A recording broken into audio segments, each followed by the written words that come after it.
Yesterday, we were on 4.5 hours at 4 o'clock, and that could happen again. Again, on our show today, you've heard from Jeff Puritan. If you're not familiar with that name, he is the Arkansas State Athletic Director now. He'll one day be an athletic director, maybe at Arkansas State forever, but I would picture him being in the SEC someday. That's a big shot glass. I can't do that full shot. My. Such a boon. I am. Let me show you a big shot glass. So Puritan told some really interesting stories if you want to go back and get that wherever you get your podcast with us, both audio and video-wise. We had Corey Reamer on, who was part of the football roster Nick Saban inherited and then transitioned into a national championship. And then last night, Barrett Jones. Take your pick. Which is better? Which is the least amount? That I one or bet this you one? it's all the same amount. No, that other one's not. bigger, yeah. This one's out. That one is Dan Lanning. This is Idaho. That is Dan Lanning. Tear it down. Yeah. I think I will take... Colorado or Florida? I'm going to take this one. Yeah, that's the one I brought you. Yeah. So I know. Typical Dunaway. I know. if you can give me the kid size, though, that'd be great. Barrett Jones, Terrion Honor, Jake Coker, Slade Bolden last night, Josh Pate, Brandon Marcello, Aaron Suttles, and Peter Burns. It's all there. We got to toast it. Toast to 500. I'm toasting mine to Kalen DeBoer. Because, You think he's the guy? well, I don't know if he's going to be the guy or not. I think it would it's be the an best incredible hire. And I think for our venture here, our business, I think winning equates to people spending money. Yep. So Who you Kalen DeBoer, Who you toasted to? and I think he's a hell of a coach. Yep. So Kalen DeBoer is the future. Yep. I'm going to toast to Nick and Terry Saban, the past. When you think about the chapters of your life that you'll remember until you take your last breath, oh gosh, they have given me so many of those moments. So I say cheers to them. I'm going to toast in honor of last night and today to our entire staff up here who does incredible work. Not that we ever look good, but they make us look as good as they can. Everybody behind the camera, they do an amazing The family job. did a great job. Unbelievable. And we just sat here and rode the wave. It's good stuff, man. It really is. Was that Woodford? Yeah. But I did it. You know who doesn't do shots well? Jim Dunaway. Well, he said in break, he was like, you know what? If we get to 500, he was like, I've had a beer. I can't do bourbon. Sounds like a high school cheerleader. There are so many lines. I've got no hair to hold. There's so many lines on this show. People tell me all the time, like, that was a funny line and nobody gave you anything. I'm like, you just got to live with that on this show. Everybody's throwing lines out and occasionally they don't get what they deserve. But I have still thought about Rockstar when we had old boy on for the statue and he goes, oh, so you are a fan, okay? Oh, yes, I am a fan. How about I thought he was the guy? Who's the guy that does... I don't even know who you're talking about. He does that Nick Saban impersonation, and then he's the other guy on the other end, like he's Lane Kiffin, then he's Nick Saban, he's Lane Kiffin. I don't know who it is. You guys know who it is. And I was sitting there going... you thought that's who we were talking about? I thought that's who he was because he was dressed up like him. I was like, hell, we're about to get an impersonation. Go ahead and do it, Preston. And I then always he just normal. think about somebody like that, how bad they take a loss. Oh, boy. You think Preston can't sleep at night after a loss? Good buddy of ours, Mike, the late Mark Pybron, just a great guy. But, we would go to some road Bama games, and if Bama lost, he'd go straight to his hotel and go to bed. I was like, damn, boy. The guys don't go out in town on away games if they lose. That was an 11 o'clock kick, Mark. You're already in bed. Royal Payne taking it all the way back to our AM 690 days, Brownie. He says, how about Power Ballad Thursday? Play a little Cinderella. You don't know what you got till it's gone. I love that song. Lance quoted it last night during our 4-hour show. Jay Price is right. Rams losses do bother me. Yeah, that's this true. weekend will be worse than any this year. You don't go straight to bed, then. Hey, thank you, guys. Quick 3 hours. It was a quick 5 hours last night. And so we appreciate you so much. We don't know when we'll be back with you. Well, we know we'll be back tomorrow at 9 8 Central. Yeah. Maybe sometime before then. But until next time, for everybody up here, and I agree with Brand, you guys are fantastic. Until next time, God bless you and God bless America.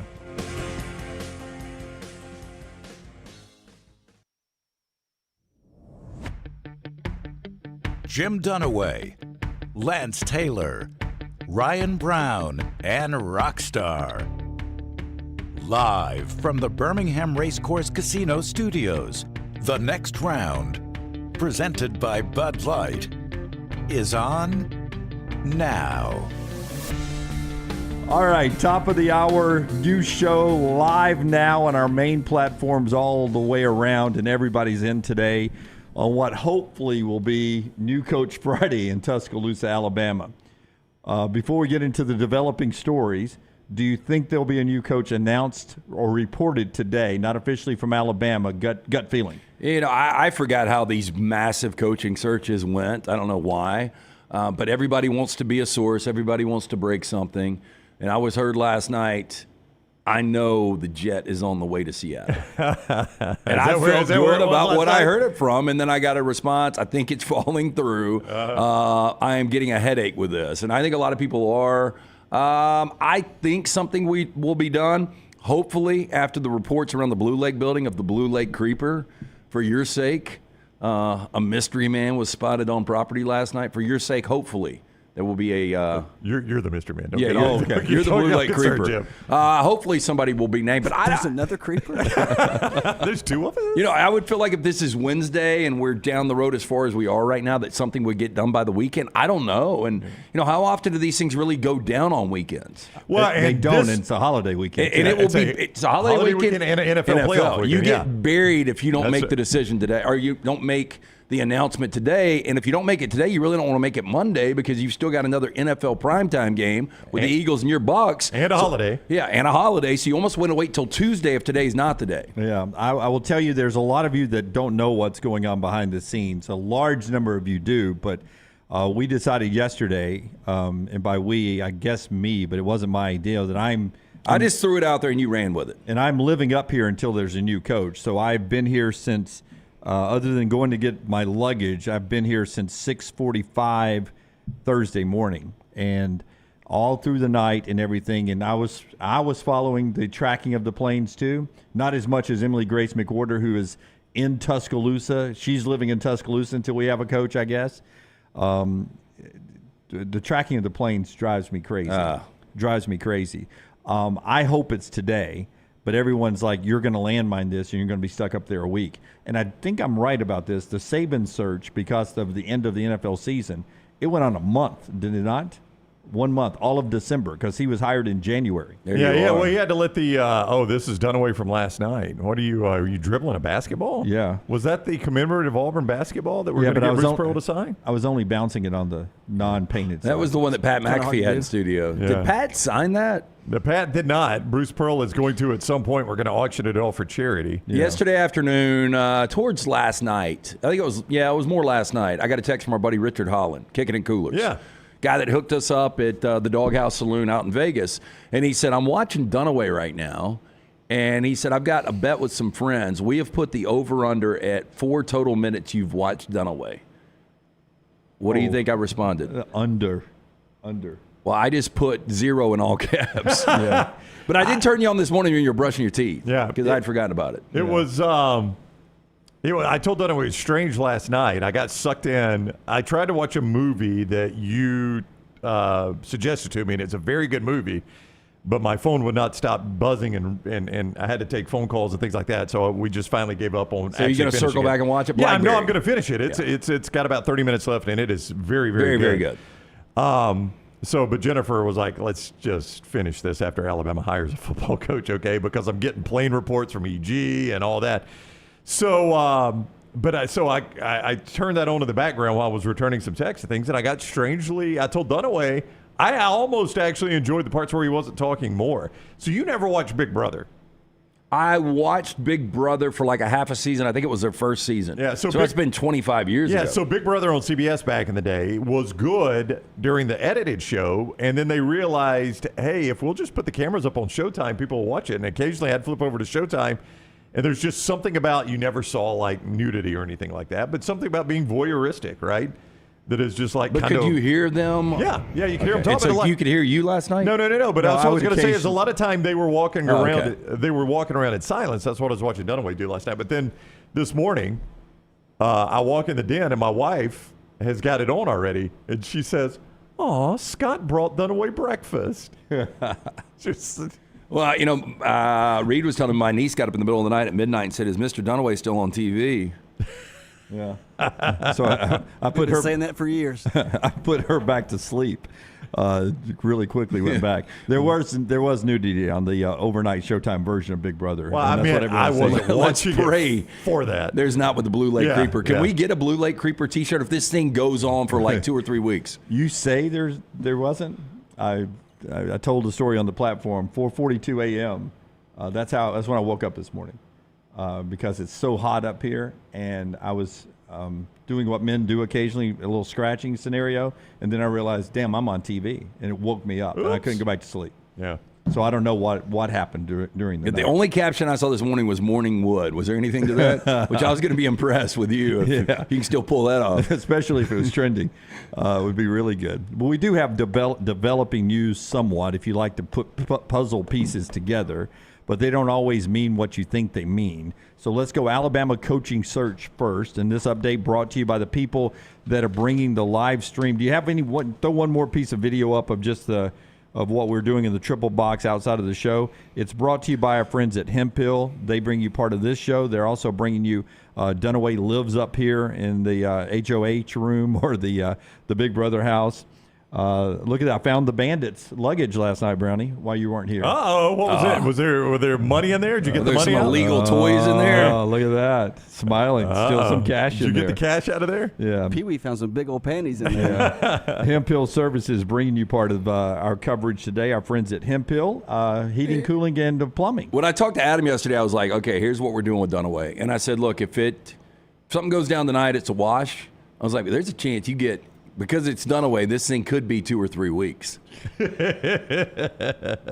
He's already thinking about that. 205-229-2090. Adam, Chad, Andrew, the guys at Hemp Hill Services. Make sure your unit ready to keep up with the changing weather. Hard to stop a train. Trust the name. Birmingham has trusted since 1954 for all of your plumbing, heating, and cooling needs. It's Hemp Hill Services, hemphillservices.com. Okay, so we were at this point about to be 52 minutes away from the Chuck and Buck show out in Seattle on KJR 93.3 FM. And Kalen DeBoer, they were promoting yesterday, is going to be in studio with us. And Brownie, that's not the case anymore, but it doesn't necessarily mean he's on his way to Tuscaloosa either. Well, I mean, as you said, this is kind of like puzzle pieces, but about an hour ago, right as Chuck and Buck were supposed to have him on, why is the big red X up? Is Scott taking Kayla DeBoer off the board? He's not off the board. Or is that just the Chuck and Buck big red X? Oh, okay. Yeah. Chuck and Buck's show canceled. Yeah, it's Chuck and Buck. All right, so Chuck and Buck, we're supposed to have him on 93.3 KJR. I think they go head-to-head with our guy Brock. So we are not Chuck and Buck people. No. We are not. So I'm glad he hosed them. Mike Salk, Brock Heward. That's our. If you want Seattle go-to sports, those That's are the right. guys That's you our follow. Seattle morning show. Yeah. Brock and Salk. It may actually be where Kalen is going today. Oh, that would be awesome if he showed up there. They may have said, beep, Chuck and Buck. Yeah. Things that rhyme with them. So it says from KJR about an hour ago, hashtag Husky fans, we know you were looking forward to a visit with Coach DeBoer this morning. Please understand, Coach DeBoer and UW Athletics are continuing to work towards a future we can all be excited about. That this time, Coach will not be joining us this morning, but we will reschedule our interview soon. Hashtag Purple Rain, which is their hashtag. So you know what everybody assumes. Uh-oh, cancel. Kalen DeBoer stood up Chuck and Buck. You know what's next. He's going to be in Tuscaloosa. Then they say this about 19 minutes ago, so roughly 40 minutes after the initial tweet. We were discussing the latest on Coach DeBoer with Chuck and Buck. As was just mentioned, Coach was unavailable this morning because he is meeting with UW AD Troy Dannon in person. We hope a deal can be reached soon. Cross fingers. Listen live. You can listen to old Chuck and Buck there. Yeah, or to our buddy Brock out there. Yeah. So in other words, a note on Kalen DeBoer. Never made a ton of money, was a 3-time NAIA national champion. So he's making more money already than he ever dreamed he was going to make to coach football.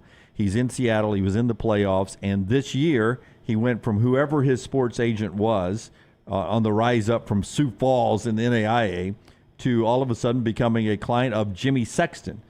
And Jimmy Sexton is a guy that gets you paid. And this is a Jimmy Sexton-like move. Yeah, so facts, there has been a contract on the desk of Kalen DeBoer for 40 days.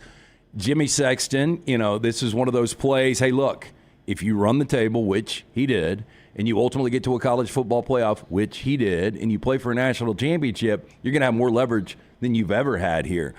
Jimmy Sexton reminds me, and I only watched the show for a couple of years, Bill Paxton's character in Big Love. He's a polygamist. It's an incestuous situation. He's got all these wives out there. He tells them what to do, when to do it, and everybody makes out. But it is kind of a dirty situation. Yeah, you've got to play the game almost to the point where, Brownie, you get the feeling that some of the athletic directors, so they can stay on Jimmy's good side, play along with it. Okay, we want this guy, your client, and we'll give you a time period to where you can do the old circus act and get some of your other clients paid, but eventually by this time we need to have our guy announced. Well, he controls a large part of the coaching industry. So, if you're going to hire some very successful coaches, you're going to have some sort of good working relationship with Jimmy Sexton and CAA, which is the organization he works with. And by the way, CAA has a lot of agents there too. So it's not just Jimmy Sexton. There are a lot of guys that are probably CAA clients that Jimmy Sexton might not be their lead agent, right? It might be another guy. But I would say, how Jimmy Sexton works. He's got Washington. Right now, he's trying to convince them that everybody from the Seahawks to the Crimson Tide are trying to hire Kalen DeBoer. You get to keep him if you'll do this right here. And that's what's going on. By the way, good time to be Kalen DeBoer. Yeah, you got options. You got options. In theory, I say you got options. In theory, he's got an option of being the Alabama coach. That may not be the case. But Jimmy Sexton's convincing Washington it is. Tesla Talk says, can we just hire Kristen Saban and let Nick contribute when he feels like contributing and help her out? Let him coach the conference games. She could probably recruit. He could be like Eli. He could do all the home games. Can you imagine how into recruiting and making it work for his daughter Nick would be in retirement, of just keeping everything going well? For your daughter, you may even give it 110% more than he already was giving. She comes to him and says, by the way, our quarterback recruit wants $1 million. He's like, that's your problem, not mine. I'm head of the golf course. No. It'd be like, Daddy, I hate to ask, but I really like this 5-star defensive end out of Texas. This search, it's going to be one of those typical searches. Adam Rittenberg from ESPN 13 hours ago. The three names I heard, Alabama, for Alabama, Washington's Kalen DeBoer, Florida State's Mike Norvell, and Alabama's OC Tommy Rees. Somebody that I know spoke to Tommy Rees, and he said, I'm not a candidate. He goes, or am I? Am I? Whoa, I'm a candidate? Yeah. Well, eventually. If it gets down that far. That's right, yeah. And I said that on one of the updates last night on the stream, that eventually, people are like, the love for Lane Kiffin in the chat was amazing last night. We saw it with Emily Grace outside Bryant-Denny Stadium with some of the students. Even though Lane Kiffin literally cost Alabama a national championship. Just let that soak in. When they beat Washington, struggled to beat Washington, ironically, before they went to play Clemson, you cannot tell me that if Lane Kiffin was dialed in, that team, that great defense, would not have won a national championship. Lane Kiffin cost Alabama a national championship, and so many of you are willing to forgive him and bring him back to town. It makes so. And on top of this, real quick, Brown, not only did he more than likely cost you a national championship, how bad did whatever he do to be relinquished of your duties between a semifinal win and the national championship, knowing that you were putting your team at major jeopardy of not winning one by relinquishing him? And then he's tweeting this kind of stuff last night from the University Oxford Airport, just sending that out there. Joker. It's that kind of stuff right there, man. You don't want. But as I said last night, eventually you could get down to the point where, all right, I could take Lane because of who's after him. Well, he's a better James Franklin. Oh God, there's no way James Franklin. It doesn't go past Norvell. We've talked about that. There is no way now with the NCAA infractions. I don't know if that helps the cause, but Mike Norvell, if he's offered this job, 1,000% will take it. Whether Lane Kiffin really calls them a national championship or not could be debated, but you don't even have to say that. All you got to do is say his actions forced Nick Saban a week before the biggest game of the season to tell him goodbye and hand the play calling duties to a guy that had not called plays all year.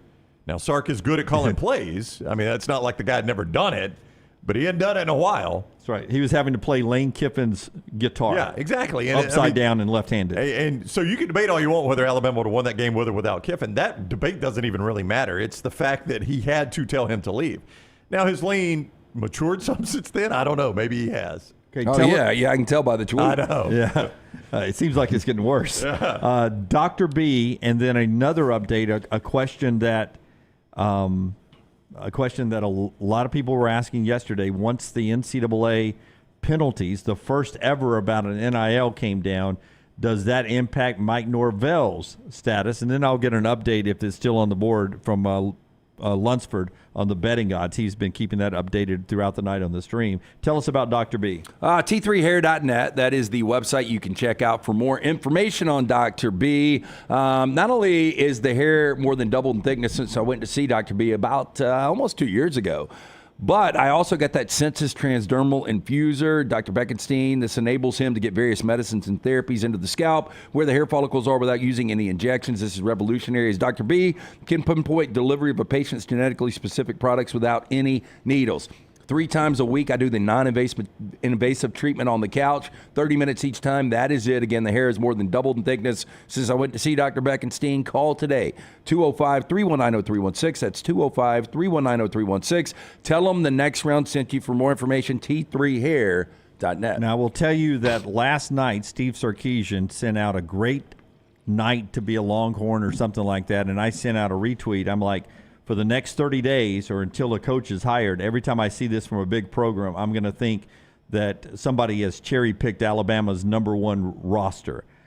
And then everyone in the chat last night was saying it could be something else. Well, Brownie, it looks like it's something else. And I never considered him I know there are people that would like him to be the Alabama coach. I've never considered him a legitimate candidate for this. But, again, I believe him to be a Jimmy Sexton client, so I'm sure Jimmy Sexton not only try to capitalize on his on-field success, but also the fact that, hey, you know who's open right now is Alabama. He's got a history there. Chip Brown, our buddy out in Texas, 24/7 Sports, reporting that Texas and Steve Sarkisian are, quote-unquote, close to finalizing a contract extension and raise.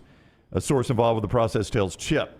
So you see this a lot this time of year, and hey, listen, a guy like Jimmy Sexton, the best thing he can have is a job opening like Alabama. You can leverage that along with recent success like Washington, like Texas, and it's pretty big raises for your guys. I was on with our friend Chip Brown yesterday and Zay in Austin, and they asked me, did I realistically think Sark would leave Texas? I don't think there's any way. And I explained this yesterday right here. I mean, Sark in year 3 went to a college football playoff. We talked about he's going to the SEC. Texas will pay you as much as you want, and you don't follow Nick Saban. I mean, there was a time where Texas was I thought, a better program than Alabama. Alabama's a better program right now, but, it's getting closer. It's just one of those deals where, and there are obviously things you don't see, they're behind-the-scenes things you never know about, right? But it's one of those deals where if a guy is successful enough at Texas for Alabama to want him, why don't you just stay at Texas, right? No, yeah, absolutely. Yeah, I mean, and the fact, Brownie, now, and I keep going back to this, but Texas is no longer in an inferior conference. That's right. They're in the same exact conference. Yeah, 2 names in this mix that I would not have taken the job: Dan Lanning, and I do believe that he was vetted. I think Dan Lanning. There's 100% he was vetted. I know that 99.9%. Dan Lanning, I wouldn't have taken the job, and Sarkisian, I wouldn't have taken the job. D'Amico, depends on what you want. NFL, college, I think he might have been vetted a little bit. Yeah. I'd heard a number 9 coaches had already been vetted. Well, that's a big number. I mean, it seems to me if DeBoer says no, which I think it's going to take a no to go to Norvell. Norvell is the guy, another guy who I believe to have been vetted. Well, I'll tell you this. Yesterday, this happened. Florida State becomes the first school ever to get punished by the NCAA over the NIL, which, by the way, I don't know how you guys feel. I didn't really know there were any rules. Yeah, I didn't either. I didn't either. Why would there be? Somebody described this as... It's a level 2 violation, though. Yeah, somebody described this as the NCAA walking into a crowded bar and picking a random guy to punch. Yeah, it's like, we just want to show you we could still knock somebody out. And why not pick on Florida State? They didn't get to play for a college football playoff. They didn't knock anybody out. I mean, they are Yeah, I mean, the penalties are laughable. Well, I mean, not if except for the fine. Not if you're the OC, first of all. You got a 2-year show cause. That's a his penalty, not a program penalty. But if Mike Norvell leaves, he can't go anywhere else. He can't. I mean, the show cause makes it tricky, though. Hey, here's a text I got this morning. Real quickly, on the penalties, 1% of the athletic budget is the fine. That actually is that's a penalty. big number. Yeah, because they need every dime they can get right now. I mean, that's one thing they've been bitching about is money. And then they lose 5% of their scholarships for 2 years, and they lose some recruiting stuff, some dead period stuff, a bunch of stuff. That's how they hurt them. Before you give me what you get here, Mike Norvell, does the penalties hurt his candidacy for Alabama? Not at That's all. what everybody wanted to know. Not at all. If you agree. think he's the best coach, you hire him with or without that. Yeah, I would laugh. I would thumb my nose at the NCAA. And I'm starting to think he's going to be the guy. I think, and I've said this the whole time, I think DeBoer should be the guy. But if he ultimately turns it down because it's money or he doesn't want to follow Saban, whatever the reason is, I think Mike Norvell will be the guy. Dan Wetzel said when these penalties came down, if this is a punishable offense, what Florida State's got, we might as well have canceled the 2023 season. I bet every NIL did what Florida State did. Again, that's the way I saw it described. I'm going to walk in a crowded bar and punch a guy just so I can still hit somebody. So at 7:07 this morning, I got this from my buddy. We need you guys to play the role of Clay Travis today and torpedo the Norvell hire. Pathetic hire if that's what ultimately happens. The guy just had Florida State basically in the college football playoff if his quarterback doesn't get hurt. I was listening to Childers and Neuheisel full ride on the way in this morning, and they played a call from Feinbaum, and I think it was Legend. You guys remember Legend, right? What's up, Paul? How you doing? Give it to me again. I'm just Paul. I want to talk about the Alabama Tide. This is why Dabo would never take this job. Go. You got 30 minutes. I'm taking a bathroom break. This is why Dabo would never take this job, because Legend said if Dabo is hired, I'm going to go to the 50-yard line of Bryant-Denny, pour gas on myself, and burn myself. That's like Alabama fans would freak out and revolt if Dabo got this job. And I think Norvell's right there with it. I think really the pecking order probably now, I think people have sold themselves on DeBoer. I don't know if we help with that or not. I think it's DeBoer, I think it's Lane Kiffin, and it's Sarkisian. I think any of those three they would take. And I think Norvell and Kiffin would take it. I don't think Sark would take it. Well, Sark's not taking it. In fact, he's got a new contract waiting at Texas. He played the game and is not coming. Mid-season, we were told by reliable people that if the job comes open, whenever it comes open, Mike Norvell is well liked and will be on the list. So he's been there from day one. It's not before they were 13-0. Mike Norvell was being mentioned to us. Yeah, and I think what happens with Norvell, I think there's a lot of people that don't want him right now, but I think it's almost like the Gus Malzahn hire at Auburn. And you guys remember this, when Malzahn came back from Arkansas State, he was kind of a hero in 2010 when they won a national championship, but by the time he was hired at Auburn as the head guy, it had gotten kind of stale. And I think Auburn fans were like, damn, I don't really like this. And within like 24 or 48 hours, they got behind it. And I think that'll be the same with Norvell. I think there'll be some fallout. And let's say it went down today. I think by Monday, Alabama fans would be like, yes, this guy can win us a championship. By the way, of the 93.3 KJR, Kalen DeBoer update they gave about the AD and DeBoer this morning working together on a future we can all be excited about, Chris Lowe just retweeted that, which means there's value in that information there that Chris Lowe, who is going to maybe be on the forefront of breaking this story, will tell you that he is retweeting and almost giving his thumbs up that DeBoer and Washington are working on a new deal that would keep him there in Seattle. Well, good for him. Yeah, look, I mean, maybe he feels loyalty, and maybe he likes the Pacific Northwest. You just don't know what really factors into this with the guy that used to make sandwiches for his team at Sioux Falls. I will say, this is kind of the game you play when you're dealing with Jimmy Sexton clients. And this is Jimmy Sexton just doing his job. You may like it, you may not, but it's his job. Yeah. It sucks if you're not the client, but occasionally we've gone through this. When you're the client, you love it because it's like, oh, that went up a little bit. Oh, that offer went up a little bit. So if I'm Greg Byrne and I go to Jimmy Sexton, I'm like, okay, so Jimmy, here are your clients I'm interested in. He's like, okay, let me take it to the guys and, fill it out. I think all three of those guys are great hires. I think all three are interested in your job, Greg. Just, give me some time to talk to both of them and see what happens. And Jimmy in that time, delays the one he knows is going to take the job in order to work the other two out, right? And I think if you're a Greg Byrne or if you're a John Cohen who dealt with this with Hugh Freeze, you get that that's happening, right? And you know it's just the way the game's played. Does it make it look like my guy might be the second or third choice? It does. It doesn't mean the guy's the second or third choice. It doesn't mean Hugh Freeze was the second choice behind Kiffin. It wouldn't mean whoever this guy at Alabama is the third choice. That's fan talk. If you're Greg Byrne, you know I want one of these three guys, and I know how Jimmy Sexton is going to play the game. And Jimmy is going to drag me alone for 48, 72 hours publicly until he gets his other guys the deals in place, and then I'm going to get my guy. That's the way this works. It works anytime you're dealing with multiple clients of his. Keep in mind, another job could come open that's pretty big and reset the carousel. We'll talk about that in the next segment. That's Michigan. So imagine if we go into the weekend having Alabama and Michigan both open. I don't know if Harbaugh would leave yet.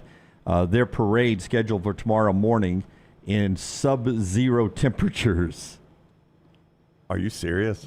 The cold front, Winter Storm Jerry, and I think tomorrow's their parade. The same one that's hitting the Dolphins game is going to hit the Michigan parade. Yeah, heavy snowfall. Yeah, watching something on ESPN, and they were talking about classic winter playoff games, and they're saying we might have two Sunday, including Tua and the Dolphins heading to Arrowhead. Yeah, and the Bills is going to be full of 40-mile-an-hour gusts and snow, whiteout conditions. Big weekend ahead. Maybe a coaching hire named today at some point by Greg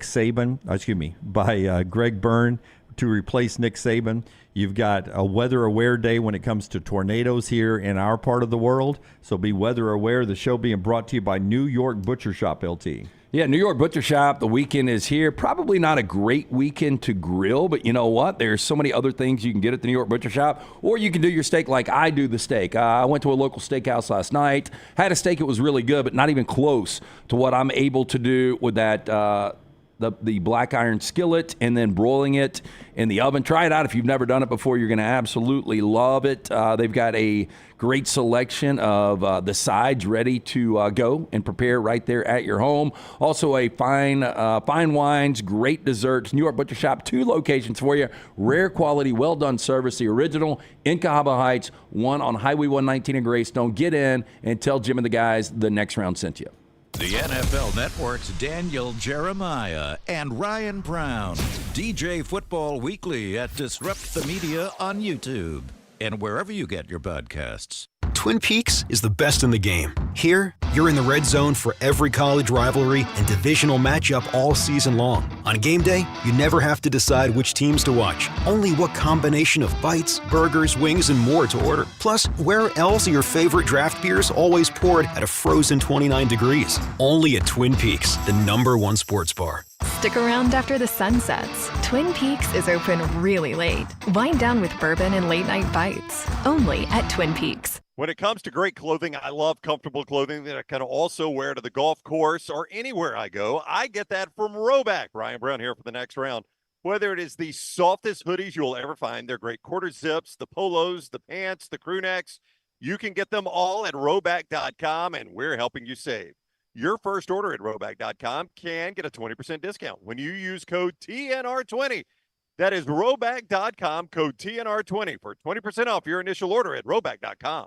Hey, Lance Taylor from the next round to tell you about our friends at Gutter Cap. Gutter Cap's that patented aluminum cover system that fits over most existing gutters to keep out debris and eliminate that gutter cleaning. It's backed with a lifetime warranty, almost 20-year service record right here in Birmingham. Stay off that dangerous ladder forever. 45% off the retail price now if you call GutterCapBirmingham.com. Call my good friend Chris Stewart now, 205-823-2212. Cap it, don't snap it. It's Gutter Cap. There are so many things I love about walk-ons. Authentic, mouth-watering Louisiana cuisine prepared fresh daily from scratch. A great beer selection and TVs everywhere to watch the big game every day of the week. And of course, they've got 2 great locations on Highway 280 and 119 and at Hoover near the Hoover Met. Walk-ons is also a great place for happy hour, 2 to 6 Monday through Friday with $5 moonshine swirls, $5 house pours, and half-price appetizers. And it's an easy take-home experience for the family as well. Highway 280 and Hoover with walk-ons. Fire damage to your home or business is something you never want to consider. Ryan Brown here from The Next Round. But in the horrible event it happens, Dry Tech is here to help. They respond quickly and will reply to you within 20 minutes when you call 205-637-0143. They're working for you, the customer, not the insurance company. They've got 5 crews ready to go 24/7. Don't call the insurance company first. Call Dry Tech. Just remember this website, mydrytech.com. That is mydrytech.com. Support the show and grab some great t-shirts and hoodies right now in the Next Round store. Buy the Alabama State Map shirts in your team's favorite colors, the popular Y'all Can Have the Rest, or Next Round flag shirts are also online now. Just go to nextround.store. That's nextround.store. The traditional Next Round logo shirts are there too. Buy them for yourself, or they make a great gift for someone else. And let us know what you'd like to see in the store coming up. Nextround.store. That's nextround.store.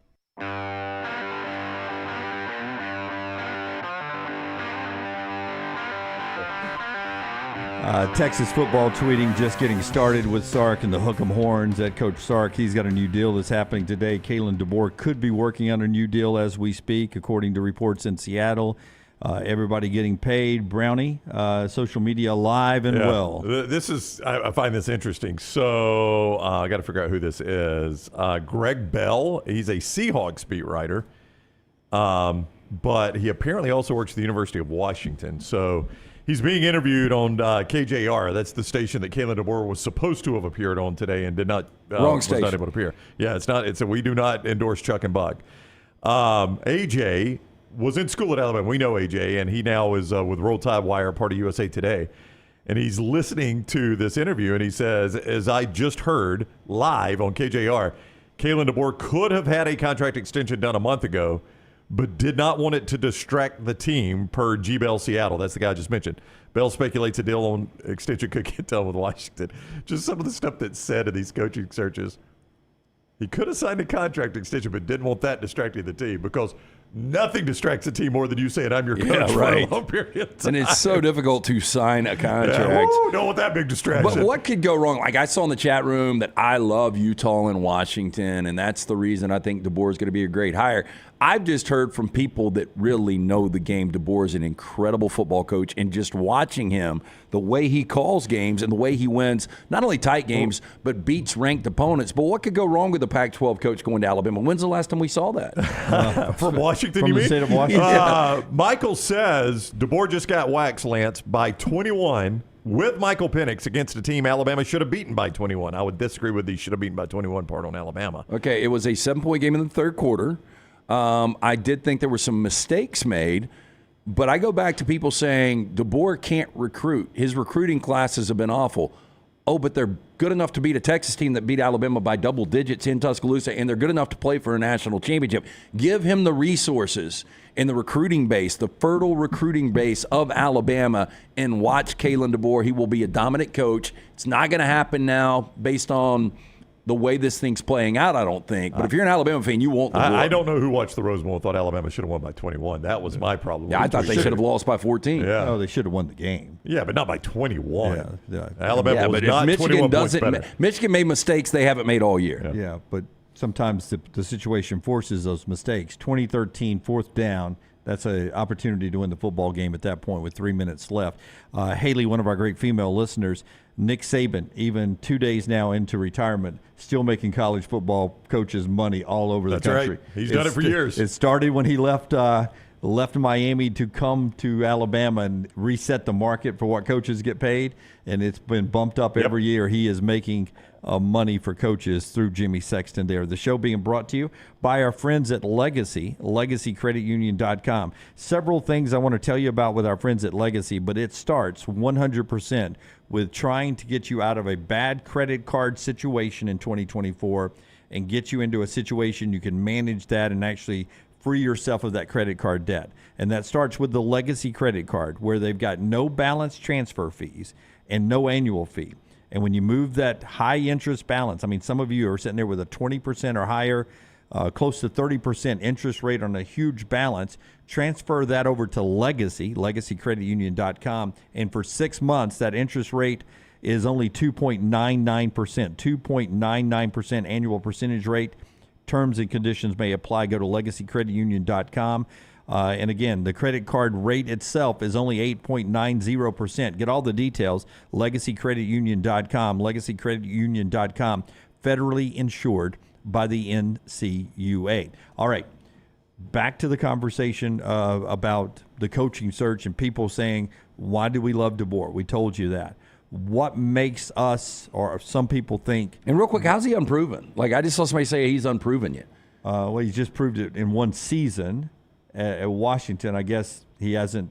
2 seasons. The last 2 seasons have been pretty good. He was 11-2, and then he was 14-1 this year. Yeah. He was 9-3 the years before that at Fresno State. You look he was 67-3 in 5 years at Sioux Falls. Yeah. Well, and won 4 straight championships. He's 100 and something and 12 all time. Yeah. 104 and 12. Yeah. Yeah, like he's proven. Mike Norvell, by the way, I think Mike Norvell would not be a bad hire. I'll give you 1 championship if Norvell takes his job. But if you look at Mike Norvell's resume, he's had 2 really good seasons, and that's it, including Memphis and Florida State. 8 years, he's had 2 really good seasons. And that's why I was getting to, for people that they were asking in the chat room earlier, a couple of different people, why do you guys like Norvell better than Lane Kiffin? So answer that. Why do you like Mike Norvell has won big games. Lane Kiffin's never won a big game. You give me a big game, he's won. Egg Bowl doesn't count. Huh? Egg Bowl doesn't count. Somebody asked me that yesterday. What's his biggest win? I was talking to him. Because as you're thinking about this, Norvell has beaten Texas twice. He beat Oregon twice this season. He was 10-0 against ranked teams going into the national championship. All he does is win big games. Now, I know he didn't win the national championship. Smoked LSU. Who, Norvell? Yeah. Smoked LSU in the second half this year. Yeah, but, I mean, hey, look. Turned out to be a decent LSU team. I'm just talking about DeBoer. DeBoer? Yeah. Okay, I thought you were talking Norvell. So do I want his biggest you tell me what his biggest win is at USC. Do you remember offhand? Yeah, Oregon. He had a big win over Oregon. I think Oregon was like number 3 or 4. We've done this before, and I cannot remember I think his highest ranked win was number 11 Indiana in the Outback Bowl his first year, which was COVID year, by the way. Right. He beat number 11 Texas A&M in 2021. In 22, he beat number 7 Kentucky. Actually, I think that's his highest ranked win, number 7 Kentucky, when they were number 14. And then in 2003. His highest ranked win was number 10 Penn State in the bowl game. That's actually probably his best win, was beating Penn. And you know how little I put into 9 playoff bowl games, but just as far as team that he beat, that's probably his best win. Wouldn't you say? Meanwhile, Kellen DeBoer, to LT's point earlier, proven unbeaten against AP ranked teams, 10-0. Yeah, until he lost that game the other night in the national I'm reading this game. Saturday down south before the season started, so I don't know. You can tell me what top 25 or top 10 wins he might have had this year. I don't think there were any top 10s. This year? Yeah, I just gave it to you. Penn State. What were they ranked? Number 10. Okay, well, I guess they slid in there. But 2009 at Florida, Tennessee, loss. 2009, Bama, loss. 2009, Virginia Tech, Chick-fil-A Bowl, loss. 2010, when he was USC's coach at Stanford, loss.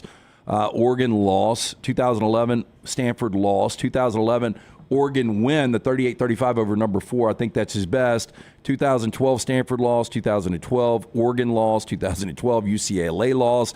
They're all losses. There's not another 1, 2, 3, 4, 5, 6, 7, 8, 9, 10. 10 straight losses after that. So he's got one in. Now, the other side of that coin is he's won 10 games twice now at Ole Miss, 10-plus games, which nobody's really done. Again, I think he's great for Ole Miss. I mean, there's no expectation at Ole Miss. Well, there's about to be. I mean, I think their expectation is to be a playoff team this year, don't you? I mean, I think sliding in the playoffs. I don't think there's an expectation to win a championship. Our friends at Odie's bringing you this part of the show here. And, again, I still expect a coach to be announced today at Alabama. Don't know who it is, but I expect it's going to be announced today. Odie's positive thinking is a great place to go celebrate when that happens. Yeah, look, we've got something coming up at Odie's, the Homewood location, next Thursday. We'll give you more details on that. It's going to be really cool, a lot of fun. But if you're looking for live music this weekend, Friday or Saturday, stop into one of the 2 great locations of Odie's Tavern, the original in Crestline Village, the newest location in Homewood and Edgewood, right there on the corner of Oxmoor and Broadway. Incredible food. Try the chili this time of year. Ice cold beer buckets full of Bud Light. Get in and see Will Haver and that great staff. It's Odie's Tavern. Chris Lowe now saying, much like Dan Lanning yesterday, Steve Sarkisian's way of telling Texas football faithful he's not going anywhere on social media today. So Sark is all in, just like Lanning. By the way, it was a good day for Lanning yesterday after he made that recommitment to Oregon, not interested in the Alabama job. They get Evan Stewart out of the portal to go to Oregon, the 5-star Texas A&M transfer. So a big day for Oregon there yesterday. Oh, wow. So this Mark was, sorry. This what? This Lane Kiffin thing, and I'll shut up after this. That's okay. 1-19 against Power 5 teams that went on to win at least 9 regular season games coming into this year. And I think Penn State won 9+ this year, so the mark changes. But 1-19 against teams with 9 regular season games. And that is the head coach of Tennessee, USC, and Ole Miss. That is pathetic. But he's done a good job at Ole Miss. That is Lane Kiffin. He's done a really good job at Ole Miss, beating the people he's supposed to beat. And sometimes at Ole Miss, that's not easy to do. But Lane Kiffin, some of you want him in Tuscaloosa. It may get to that point. EJ says this Lane Kiffin makes the most sense. I think Lane Kiffin makes the most sense. Oh, I either want DeBoer because, again, what we do for a living, it's either hopefully they win a lot of games or there's a lot of controversy and some train wreck situations. So on the good side, I think for Alabama fans, you want DeBoer. On the train wreck potential side, give them Lane Kiffin or Deion Sanders. I do think the approval on Lane Kiffin is very age-specific. Like when EG walks around over in Tuscaloosa and interviews those young people, what do they all say? Lane Kiffin. They don't care about the stuff that people that are older than 35 probably, I don't know where to draw the line, care about. Like the tweet we showed a moment ago with him being at the Oxford airport. They've grown up in that era. They don't care. That doesn't bother them. They just see a guy that is kind of brash. He's active on social media, and he wins a lot of games. Yeah. So, I mean, I would say that you're going to find, I think, a very divided along age lines approval rating of Lane Kiffin if, in fact, he were the Alabama hire. And like Liz said, I just turned the show on. Please don't tell me we're getting close to Kiffin. No, we've just been asked about him is the only reason we're talking about him. I wouldn't care if he's my coach as long as he's winning at a high level. Like, I think he's able to get away with some of this stuff and win at Ole Miss at a Ole Miss level. I just don't know if you control and have a championship, well-oiled machine. Okay, I mean, it was just last year where he completely shit the bed down the stretch when he was flirting with the Auburn job, and he was calling out his own administration for leaks in the ceiling. Okay, that's Lane Kiffin, who likely is not in the mix in Tuscaloosa, but we will continue to talk the Alabama search. When we come back, we'll mention what went on at Auburn yesterday. A lot of you are asking questions about that. A couple of coaches, a couple of Auburn legacy players who are now coaches finding their way off the Hugh Freeze staff. We'll talk about that in the next segment. The show being brought to you, Brownie, by the fine folks at the World of Wills coming down to the BJCC. We look forward to this event every year. It's sort of a passing from football season to World of Wills into spring, summer, and back to another football season. Yeah, you're absolutely right. That's a way of putting it. And it is coming back to the BJCC, the O'Reilly Auto Parts World of Wills. A lot of you look forward to it every single year. It is the Custom Auto Show rolling into town February 2nd, 3rd, and 4th at the BJCC. Classic cars, hot rods, custom trucks, motorcycles, some of those never before seen in Birmingham. WWE legend Mick Foley will be there from Ken Digit Designs. You can meet Dave on Saturday, Dave Kindig. From the classic Leave It to Beaver, meet the Beav himself, Jerry Mathers on Sunday. Plenty for kids to see, plenty for kids to do. One-of-a-kind vehicles, big prizes, all February 2nd through 4th. Get discount tickets today. O'Reilly Auto Parts stores or online, worldofwills.net. That is worldofwills.net. Follow LT on Twitter at @TheLanceTaylor. This hour of The Next Round is presented by the Birmingham Racecourse Casino, now featuring 7 days of giveaways with your chance to win a share of up to $125,000. The more you visit the Birmingham Racecourse Casino, the more chances you have to win. Hey, Lance Taylor from the next round to tell you about my friends at Michelson Laser Vision, located conveniently UAB Highlands. Almost 20 years ago, I went in for the procedure. Only took 12 minutes for both eyes. When I went in, I had 2200 vision. I was legally blind. Now I have 20/15 vision, still 19 years later. Make the call today. Schedule a hassle-free consultation. 969-8100. Dr. Mark Michelson, Dr. Jen Michelson, Michelson Laser Vision. Make sure you tell them the next round sent you. 969-8100 or MichelsonLaserVision.com. When it comes to great clothing, I love comfortable clothing that I can also wear to the golf course or anywhere I go. I get that from Rhoback. Ryan Brown here for the next round. Whether it is the softest hoodies you'll ever find, they're great quarter zips, the polos, the pants, the crew necks, you can get them all at Rhoback.com, and we're helping you save. Your first order at Rhoback.com can get a 20% discount when you use code TNR20. That is Rhoback.com, code TNR20 for 20% off your initial order at Rhoback.com. Twin Peaks is the best in the game. Here, you're in the red zone for every college rivalry and divisional matchup all season long. I mean, where else are the scenic views as good as your view of the game? Only at Twin Peaks, the #1 sports bar. Man, I love a good meal. I'm Jim Dunaway. A good meal is what you get with my friend Sterling at Champy's Chicken on Highway 119 in Alabaster. We're talking great southern fried chicken, wonderful sides, hand-cut chicken fingers, po' boys, and those Mississippi Delta recipe tamales. You got a perfect menu for everybody. Champy's Chicken is perfect for watching the big game or taking a meal to the lake house, down to the coast, or stay in the restaurant and dine in a great atmosphere. It's all made fresh to order right there on 119 in Alabaster, Champy's Chicken. Hey, Lance Taylor from the next round to tell you about our friends at Gutter Cap. Gutter Cap's that patented aluminum cover system that fits over most existing gutters to keep out debris and eliminate that gutter cleaning. It's backed with a lifetime warranty, almost 20-year service record right here in Birmingham. Stay off that dangerous ladder forever. 45% off the retail price now if you call guttercapbirmingham.com. Call my good friend Chris Stewart now, 205-823-2212. Cap it, don't snap it. It's Gutter Cap. Follow Next Round Live on Twitter, Instagram, Facebook, and YouTube. The social media team at Next Round Live will share the latest interviews and videos from UAB, Alabama, Auburn, and campuses all over the college landscape. You'll also get the latest highlights and news from the Next Round Live daily show. Jim, Lance, and Ryan will share their thoughts, and remember, you can always see the old shows on the Next Round Live YouTube channel. Subscribe, like, and don't forget to comment. Turn on the notifications so you don't miss a thing. It's Next Round Live on Twitter, Instagram, Facebook, and YouTube.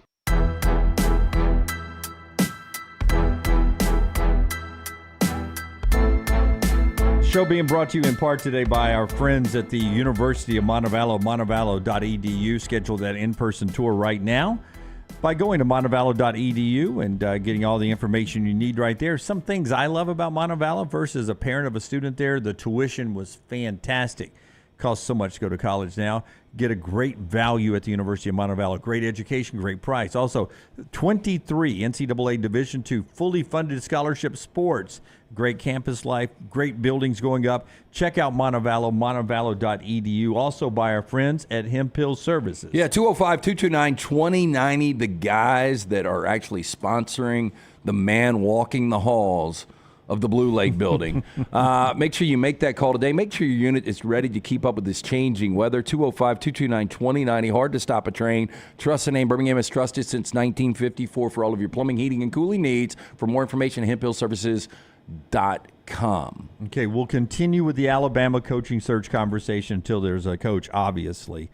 But we do need to address Auburn for a second. What went on with their coaching staff yesterday with Carnell Williams resigning is what he writes, resigning from Auburn to pursue other options. 5 years as a coach, hired by Gus Malzahn through the Brian Harsin, very successful interim coach, and then 1 year with Hugh Freeze. Hugh just loved on him in the opening news conference, and now 1 year later, Carnell is leaving the coaching staff. Also, Zach Etheridge likely on his way to the Houston coaching staff. So two legacy players.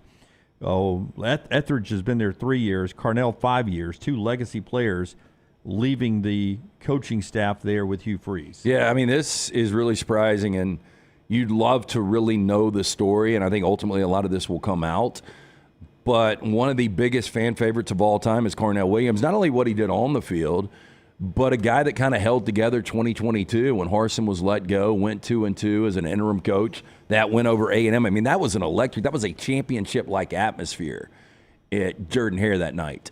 And I think he's done a ton for the program, so something had to have gone sideways. Well, Auburn has gone to great lengths, like maybe I've never seen before, to make sure in their releases to point out that these were resignations, that there was no mutual parting of ways. You ever heard of a forced resignation? I've heard of a lot of forced resignations, but Auburn has gone to great lengths to point that out. Even Zach Etheridge, who, as Matt Zenitz reports, as you touched on, Dunaway, that it looks like he's about to land at Houston. This wasn't even hey, Zach Etheridge is leaving to go to Houston. This was Zach Etheridge has resigned his position. Most of the time in college athletics, when a coach leaves, it's generally couched one of two ways. School has parted ways. Generally, if they're fired, it's not so-and-so has been fired. They try to soften the language a little bit, right? Yeah. Like yesterday, Belichick and Kraft, they're parting ways. Yeah, mutual parting of ways. Seattle and Pete Carroll, same mutual thing. Parting of ways. Or a guy retires, like Nick Saban announces his retirement. It is infrequent that so-and-so resigns their position. I mean, that's a pretty infrequent language used, to the point that it seems like it just generally doesn't happen this way. So I'm with Lance.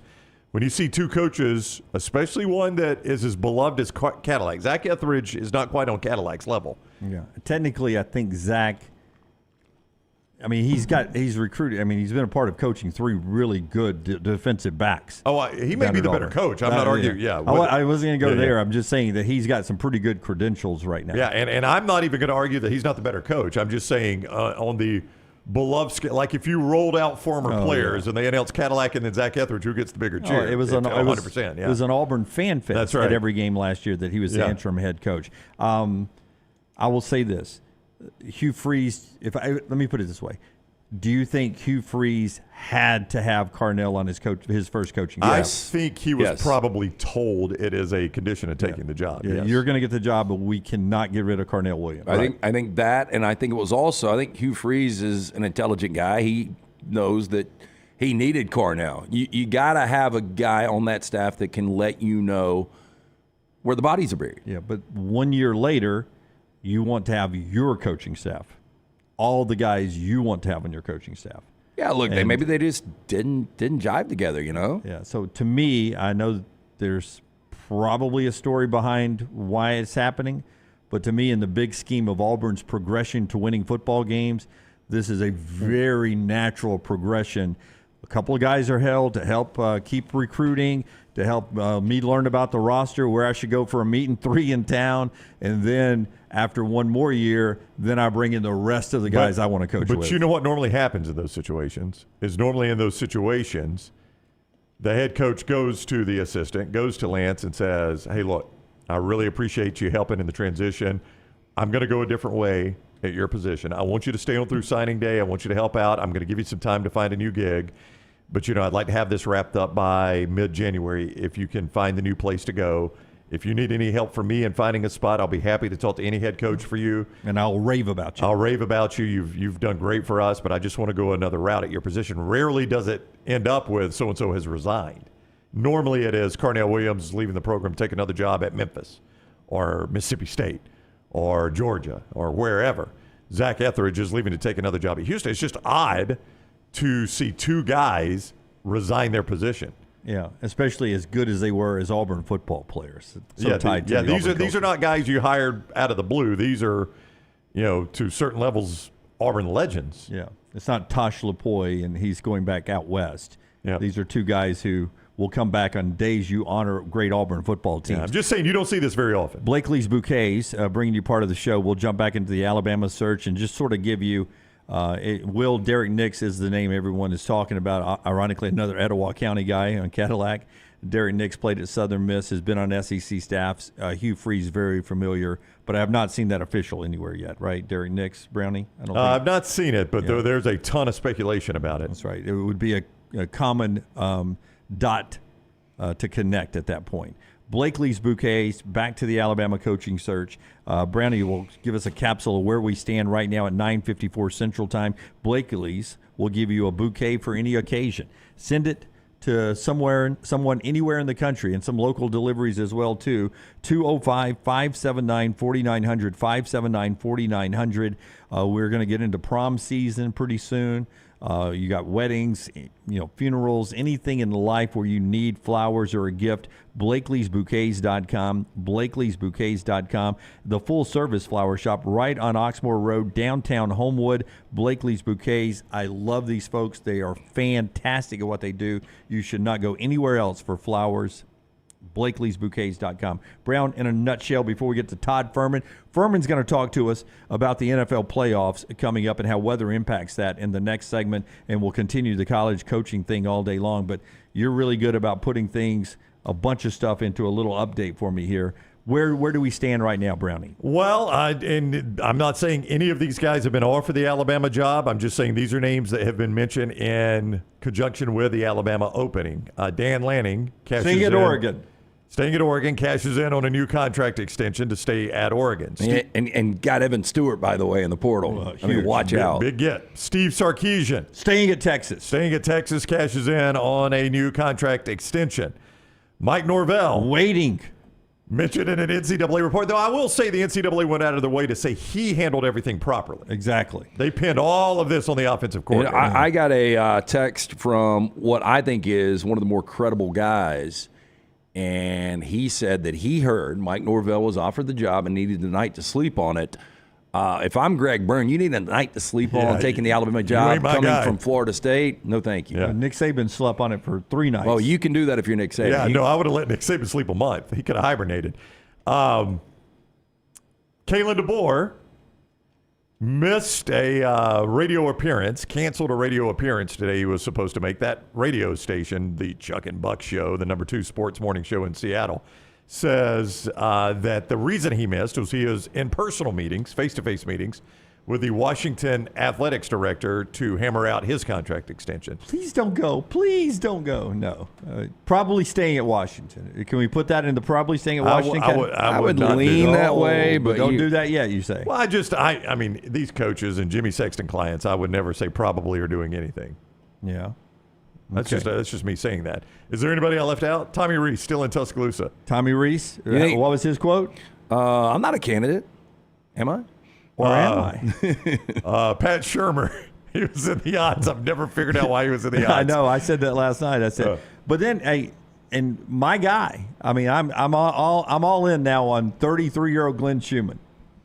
Now, you say, Jim, if he walked in the room right now, would you know it was Glenn Schumann or the guy coming to clean out our kegs? I'd be like, hey, thank you for coming from Adams Beverage and cleaning out our kegs. Oh, I'm the new Alabama coach. Oh, hey, Glenn, nice to meet you. I'm sure you're going to be a dynasty builder. But for some reason, I like the guy, Brown, because he's been around Kirby and he's been around Dan Lanning. He's been around Nick Saban.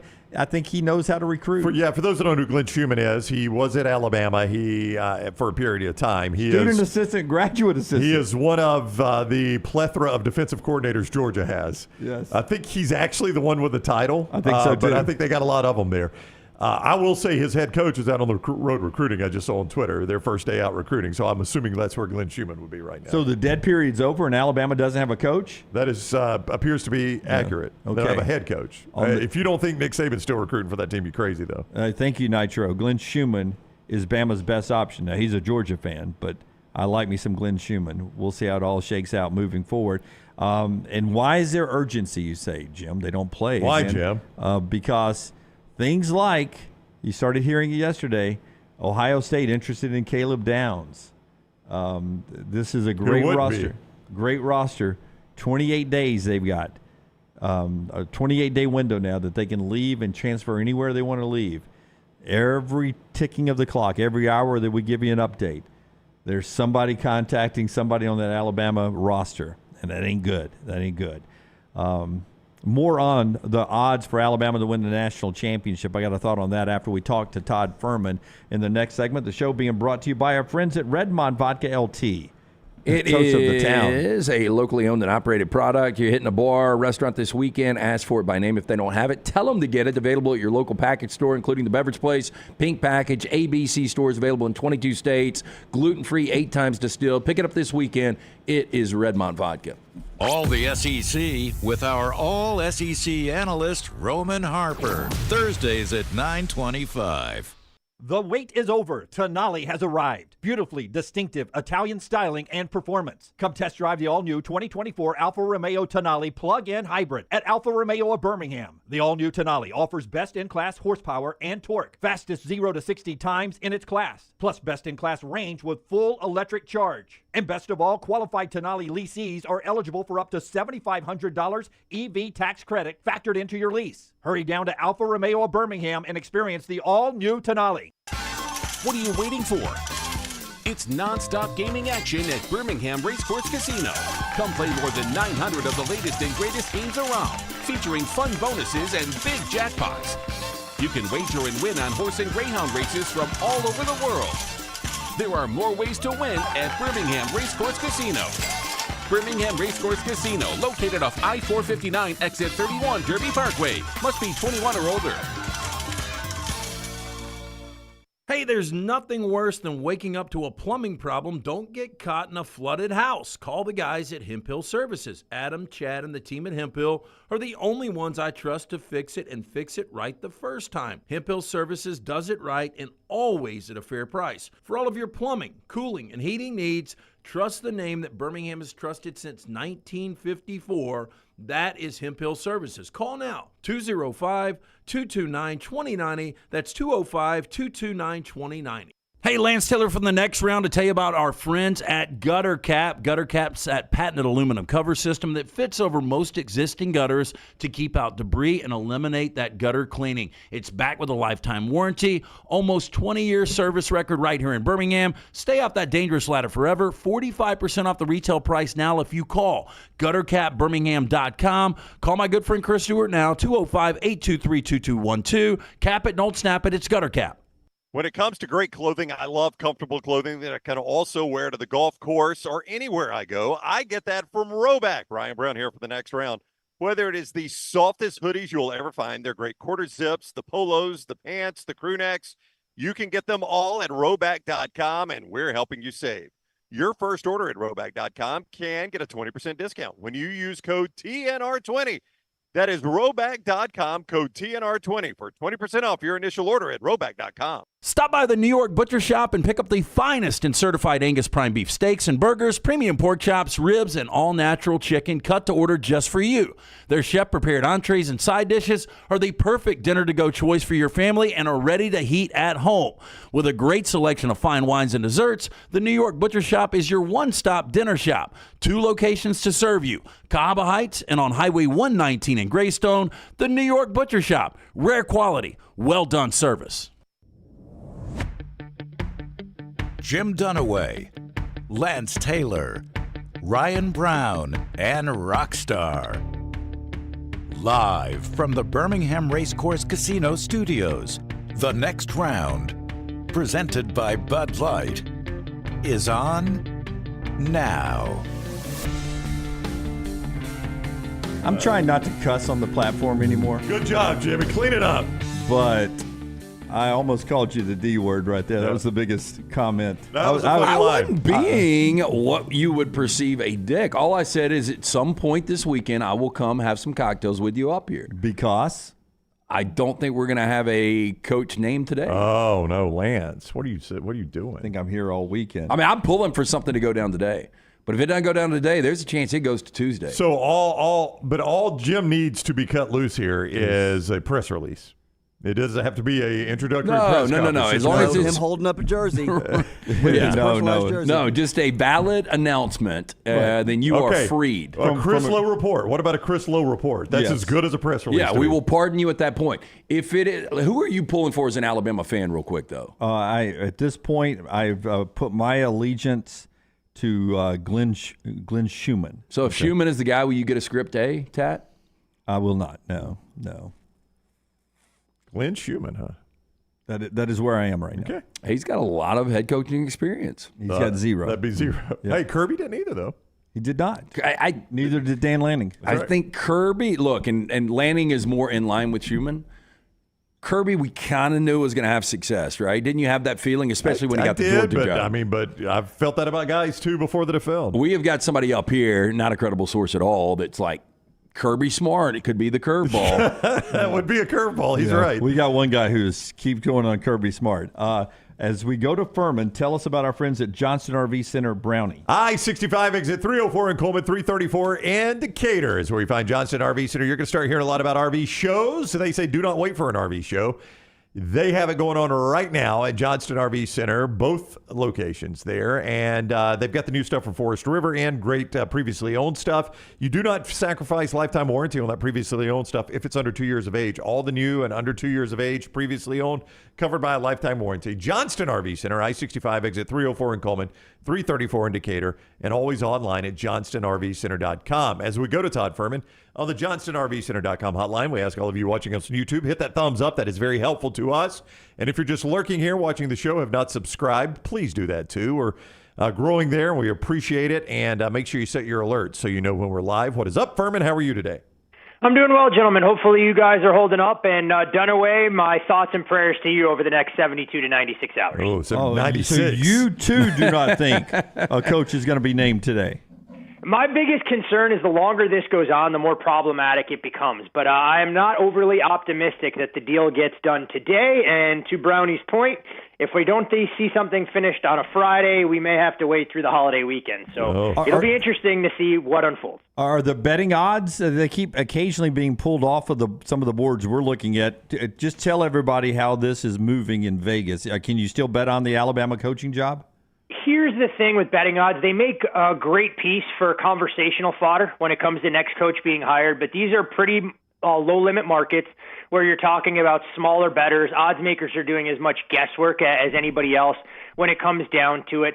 They'll take a little bit of money from some respected opinions, more so on the Academy Awards, quite frankly, where somebody has the information before it gets made public.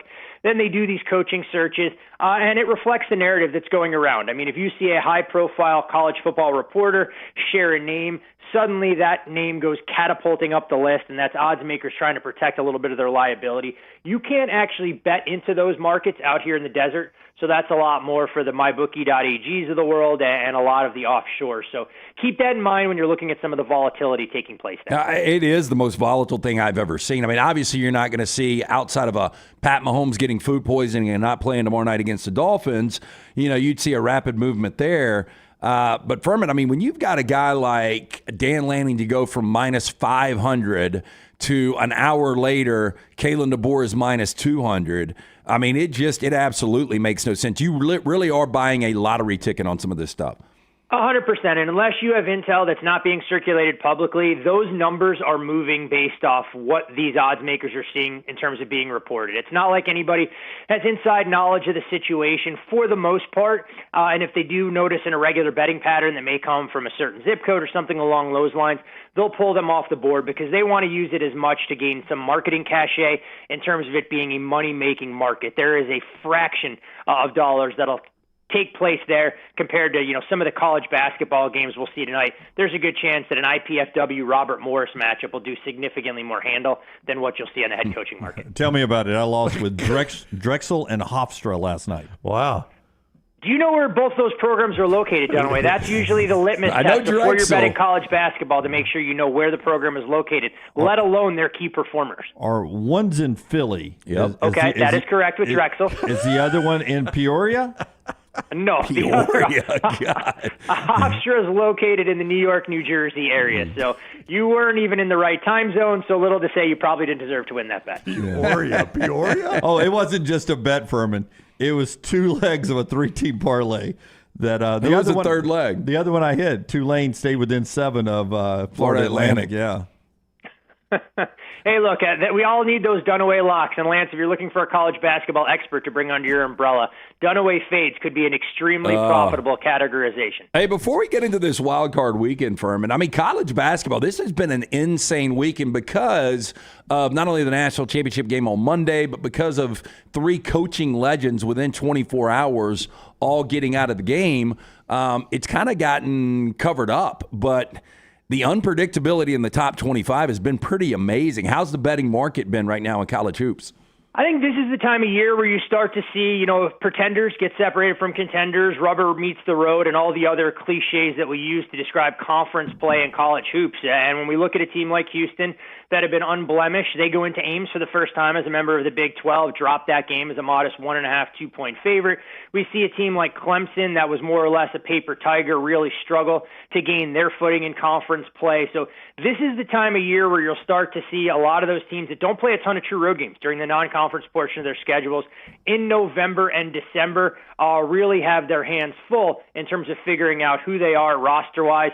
But my personal favorite, and I know there's no love lost between me and the Arkansas Hoops fan base, you hate to see Arkansas losing by 30-plus last Saturday to Auburn and following it up with a 10-point loss in Athens against the college basketball powerhouse known as the Georgia Bulldogs. So it's always interesting to see how these things play themselves out, and we'll get a much better indication of who these teams are over the next 2 to 3 weeks in league play. Todd Fuhrman, BetTheBoardPodcast.com, BetTheBoardPodcast.com for all the NFL games this weekend. We're going to talk to him about as many as we can here. He's on the JohnstonRVCenter.com hotline, also at Todd Fuhrman on Twitter. He's a former odds maker at Caesars Palace. If the NFL were serious about fan safety, they would move this Kansas City-Miami game to Miami and not play it in the sub-zero temperatures in Kansas City. Clearly, the NFL wants to put fans at danger. They're going to keep it in Kansas City. The Chiefs are -4.5, but weather is a factor in this one. Weather is indeed a factor. We're going to hear about the mercury being below zero up until kickoff of this game, record-setting potential wind chills that'll take place there, and all of the Dolphins' struggles when we look at the temperatures being as low as they are. I mean, we know the Dolphins lost 10 straight games with a kickoff temperature below 40 degrees, longest active streak in the NFL. What's interesting, though, is you can go one step further, and if you parse out some of the data, Tua doesn't just struggle in the cold. Tua struggles when it's below 70 degrees. He's 6-13 in his career in games where the temperature is under 70 degrees at kickoff, 23-4 in games where it's 70-plus. So he is the true definition of someone who prefers it to be a little bit warmer, and a man after my own heart these days who probably needs a winter hat when it's 68 degrees on the sidelines. You're making him sound like he's got colored socks and loafers on walking to the mailbox down at a retirement home. He was born in Hawaii and lives in, the coldest he's ever been was Alabama. Turn the heat up, Marge. So what you're seeing in this Dolphins-Chiefs game is a real battle in the total, because a lot of people making a case that with the weather being as bad as it's going to be, that it makes sense to go under the total, although every time the market ticks down to 43, given all the absences for Miami defensively, you're seeing a little bit of over money come in, and I think that's the biggest storyline to follow. We know Miami could be down as many as 5 to 7 projected starters before the year started. On that defensive side of the ball, we'll want to monitor the status of Jalen Waddle and Raheem Mostert in terms of what they're able to contribute. But from a side perspective, if you're laying 4.5 now with Kansas City, quite frankly, you're not stealing anything. This number opens 3. It's been bet one direction. I think if you wanted to get a little bit of Kansas City exposure, maybe bet them in the first half at minus a field goal, hoping the script is good. And I can tell you that if this number continues to leak out, you will see a difference of opinion on the side, and I think Miami will take some money at the top of the market. Hey, slight road dog with the Cleveland when the playoffs open tomorrow at Houston. Look, I know C.J. Stroud's had a fantastic year. Joe Flacco, ton of experience here, though. So quarterbacks, when we're looking at just postseason history, I don't know if you got the numbers in front of you. I'm sure Flacco is well into double-digit starts in the postseason, and C.J. Stroud will get his first. How big of a factor is that for you? 5th largest age gap in a quarterback matchup in playoff history between 4 games that we're looking at. The other 4 games all involve Tom Brady. Joe Flacco comes into this with 16 years more experience in terms of age versus what C.J. Stroud's looking at. And when we look at Joe Flacco, you're right, LT. I mean, he has been the model of consistency in the playoffs. Now covered 7 straight playoff starts, tied for the longest streak by a quarterback in the past 25 seasons. 11-4 ATS in his career as a starter in the playoffs. It's actually the second best mark over the last 25 seasons. The caveat to that is Joe Flacco also hasn't started a playoff game in the last 10 years. So take that for what you will in the grand scheme of it. When you're looking at C.J. Stroud, he raises the profile profile of this Texans offense. And I think that's what's fascinating about the number on this game, because in Week 16, Cleveland closes a little bit more than a 3-point favorite here. But the Texans went out there with a combination of Davis Mills and Case Keenum. C.J. Stroud is a bigger upgrade than what the market indicates, but there are some legitimate concerns along that Houston defensive front. Jonathan Grenard and Will Anderson expected to play, but anyone who watched that game against the Colts saw that Will Anderson wasn't his normal disruptive self, went out there like a warrior trying to gut it out, but operating in a limited capacity. For me, I just think the defense that Jim Schwartz and company will play on Stroud is going to cause some problems. C.J. Stroud has been excellent when it comes to dicing up zone this year, but has struggled a lot more with cover one and dealing with man coverage, where he's outside the top 20 among starting quarterbacks and expected points added. So for me, I lean slightly towards the Browns. Would look to back them on a cheap money line, but might be more inclined with the correlation of betting Joe Flacco passing yards over, because if the Browns are going to win and cover in this game, Joe Flacco is going to have to do it with his arm, knowing that their ground game hasn't been much to write home about. A 9-year gap between playoff appearances for Joe Flacco. That's amazing. I'm always told, rain or snow, that the wind is a bigger weather factor. 40-mile-per-hour gust expected in the Buffalo game, Pittsburgh-Buffalo. Good thing is Pittsburgh's offense sucks anyway. So does this impact this game at all? Single biggest factor, you are exactly right there, Dunaway. Unless you have massive amounts of snow accumulation on the field, the wind will play the biggest role. And that's why you saw this total open as high as 42.5, 43 on Sunday night. It took one-way traffic, so much so that we haven't really seen the over money come back to try and hedge out of the position a little bit. One book now as low as 34.5, and I think anyone who wants to try and make a case for the over is going to want to wait till kickoff on Sunday, monitor those weather reports. If the wind gusts aren't as bad or the wintry mix doesn't materialize, you're going to have an opportunity to go over a very suppressed price here. You mentioned the Steelers' offense. It's going to have to be ground and pound, mainly with Najee Harris.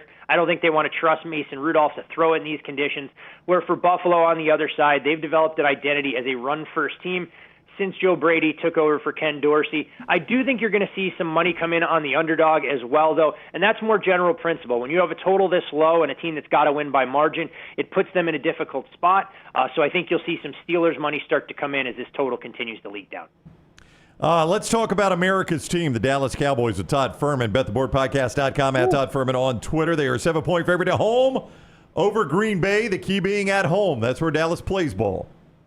And they have been outstanding at home, putting together one of the longest franchise winning streaks going back to the late 70s, early 80s. And they're doing it in dominant fashion this year. I mean, beating inferior opponents by crooked margins, covering numbers in the process. But you look at the way the betting market has moved on this. The Cowboys opened as a 7.5-point favorite. There's been some money coming in on Green Bay, gobbling up that hook. We'll see what the next move is, whether it's to 6.5 or back to 7.5 when the public gets involved. We look at the Green Bay Packers and the impressive tale of two seasons that they've been able to put together. Winners of 6 of their last 8 games, largely spurred on by Jordan Love with an 18-1 touchdown-to-interception ratio. And the Pack will come into the playoffs as the second youngest team that we have seen. You have to go all the way back to the 1974 Bills to find a team that rivals them. Aaron Jones has really shown what he can provide as a dual threat, with A.J. Dillon being on the shelf. We've seen the revolving door at receiver. The biggest question for the Packers is what they're going to do to try and slow down CeeDee Lamb, who has been a one-man wrecking crew.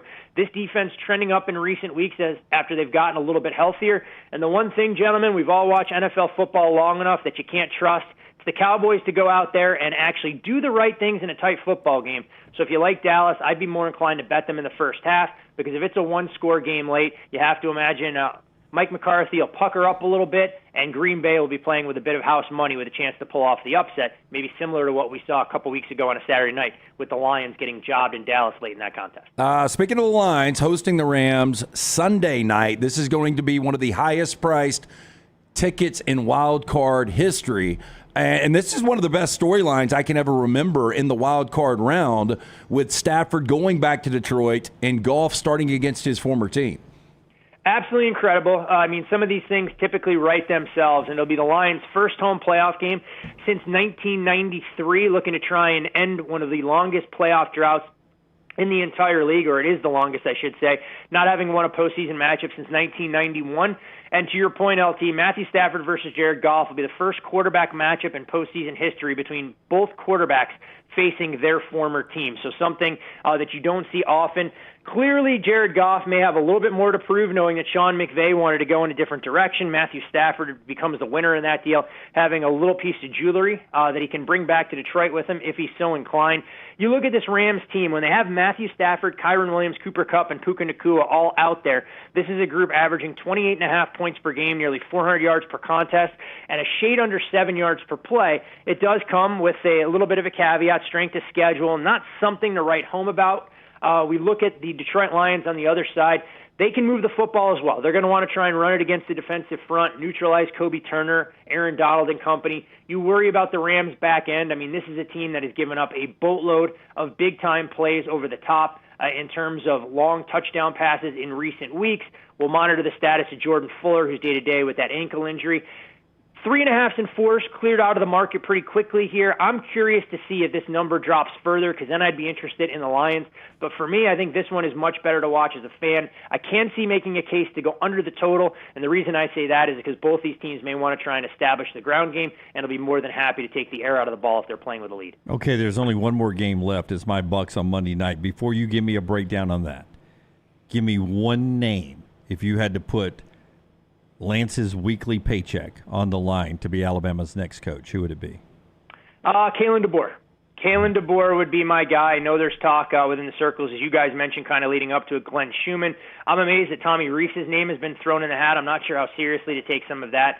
But I think Kalen DeBoer makes a world of sense. He would have been my front runner even before all the landing talk started to swirl, just because I think DeBoer, if given the opportunity, this is a much better setup for him, even if be the guy following Nick Saban, than being up in Seattle. It's a different level of resources that you get as a member of the Huskies program than what Dan Lanning has at his disposal with Nike vested stock and everything else, and Phil Knight. So I would make Kalen DeBoer the favorite, and I think that's the guy that Alabama should be targeting. All right, so you guys wanted Furman's bet there, so that's what it is.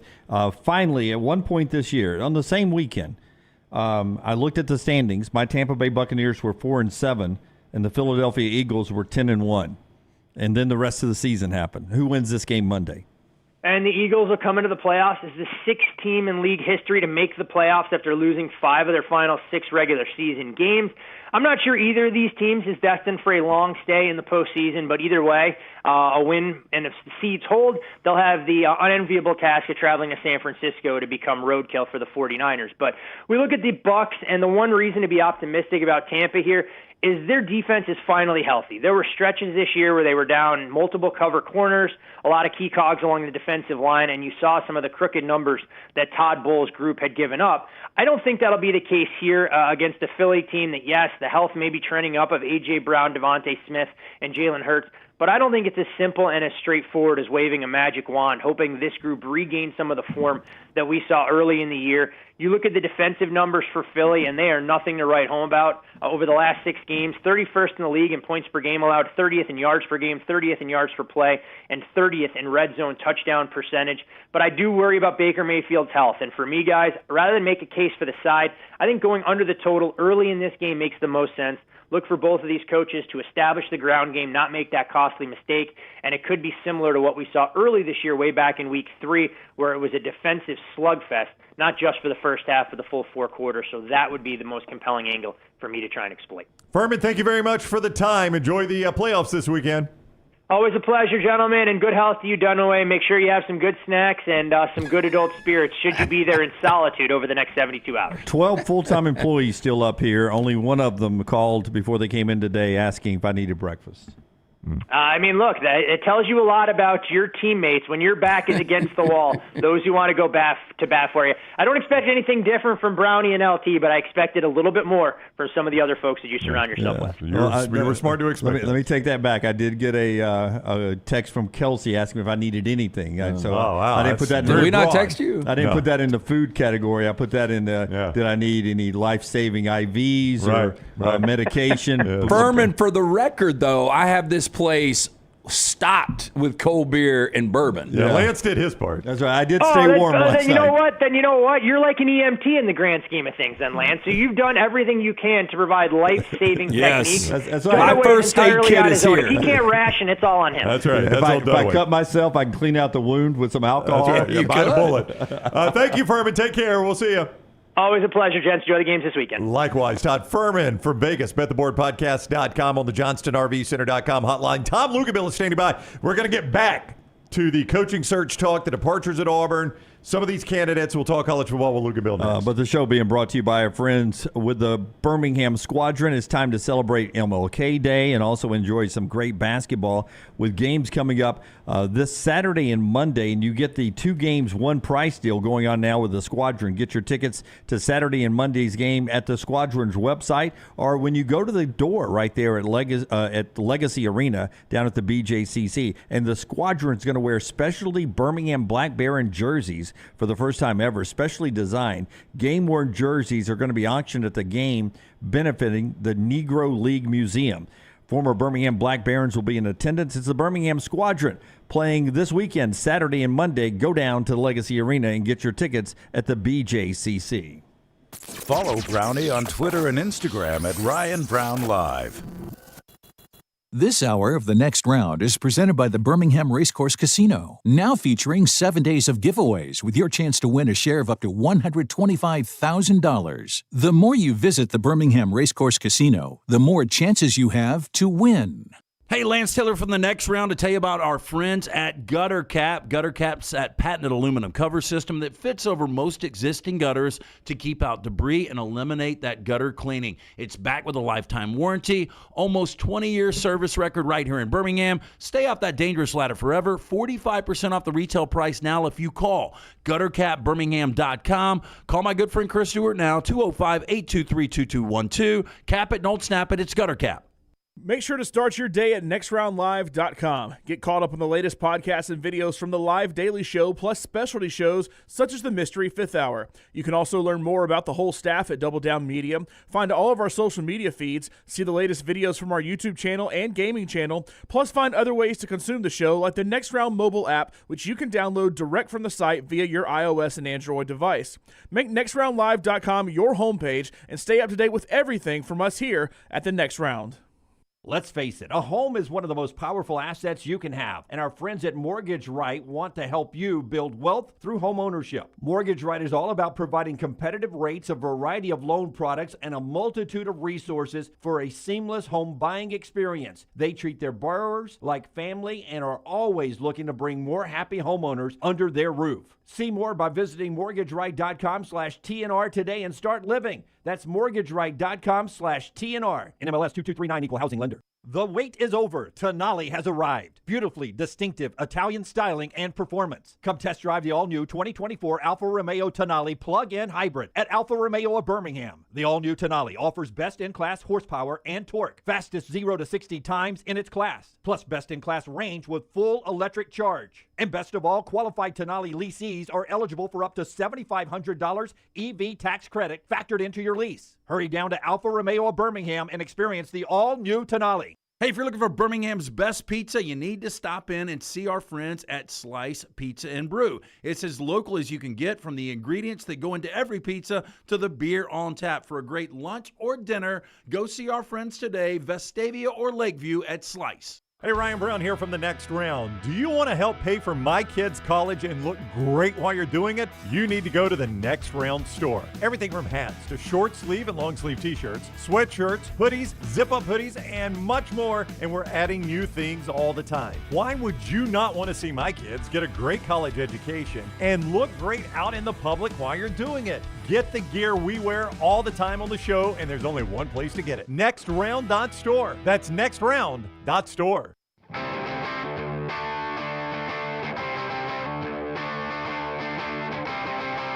Tom Luginbill standing by. He's going to give us a clear vision, hopefully, of where Alabama goes next on this coaching search, brought to you by our friends at Michelson. 205-969-8100. That is the name I called, or the number I called more than 2 decades ago. 2015 vision, still better than 2020. Call, ask for Amy. Tell her the Next Round sent you. Dr. Mark Michelson, Dr. Jen Michelson, best in the business. 205-969-8100 or MichelsonLaserVision.com. All right, Tom Luginbill, ESPN, at Tom Luginbill on Twitter. This guy, when it comes to a coaching search, we're not going to ask Luginbill to try to break news here, but Luginbill deals with these coaches. He sees how they recruit. He sees how they prepare for games. He sees how their teams perform Saturday to Saturday. great resource to talk to about any of these coaches, and we always just enjoy having Lugs on. What is up, Lugs? How are you? I'm good. Good morning, guys. I was listening in on your early segment when I signed on. Is Jim okay? Do I need to be worried about Jim? Dunaway has he's going to stay in the studio in our you've been up here. You've seen our massive sprawling estate here where we operate this show from. Jim is staying within those doors, other than to go to the bathroom, until Alabama announces a coach. Oh, all right. Well, you got beer and bourbon. That's true. I do. I do. Now, Tom, I am one of these guys that they think I love. I'm a glutton for punishment for Dunaway. And I do like to haze him a little bit. But I am going to vote if there is not a coach named by tomorrow that he can leave for 1 hour to go shower. Yeah. And a lot of this has to do, we've got some really nice furniture up here. And I don't want rats coming in or anything like that. Yeah. I am 29 hours right now without a shower. Whoa, look at you. So what created this stance? I think I floated it out there yesterday, and he went with it. Okay, here's what happened. So I'm late leaving the studio for some reason, and I walk into a gathering in our lobby, and I think Kelsey, with a smile, said, "Would you be willing to live up here until Alabama gets a coach?" We've got a sponsor. And we have a sponsor. And I said, our friends at Hemphill, I said, absolutely. Thinking that maybe the whole team was staying up here until there was a coach, and we were going to have a great fraternal weekend or a week or whatever. And turned around, I was a party of one. Table for one, please. You fell for the banana in the tailpipe. That's right. Hey, but it's all being streamed live, very Big Brother style, and a lot of people have enjoyed. Yeah. And this is the way. We'll send you some video from last night.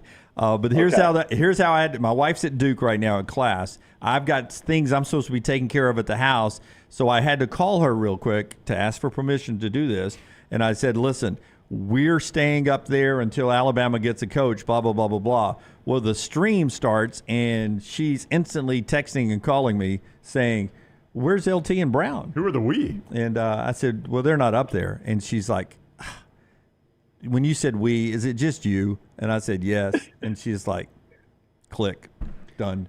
She wouldn't even have known. He called. He didn't even need to call Luginbill. She would have had no idea. She packed her bag. She left town for a couple of weeks. Would have had no idea. Doesn't check on him. So he could have gotten away with this without having to check in.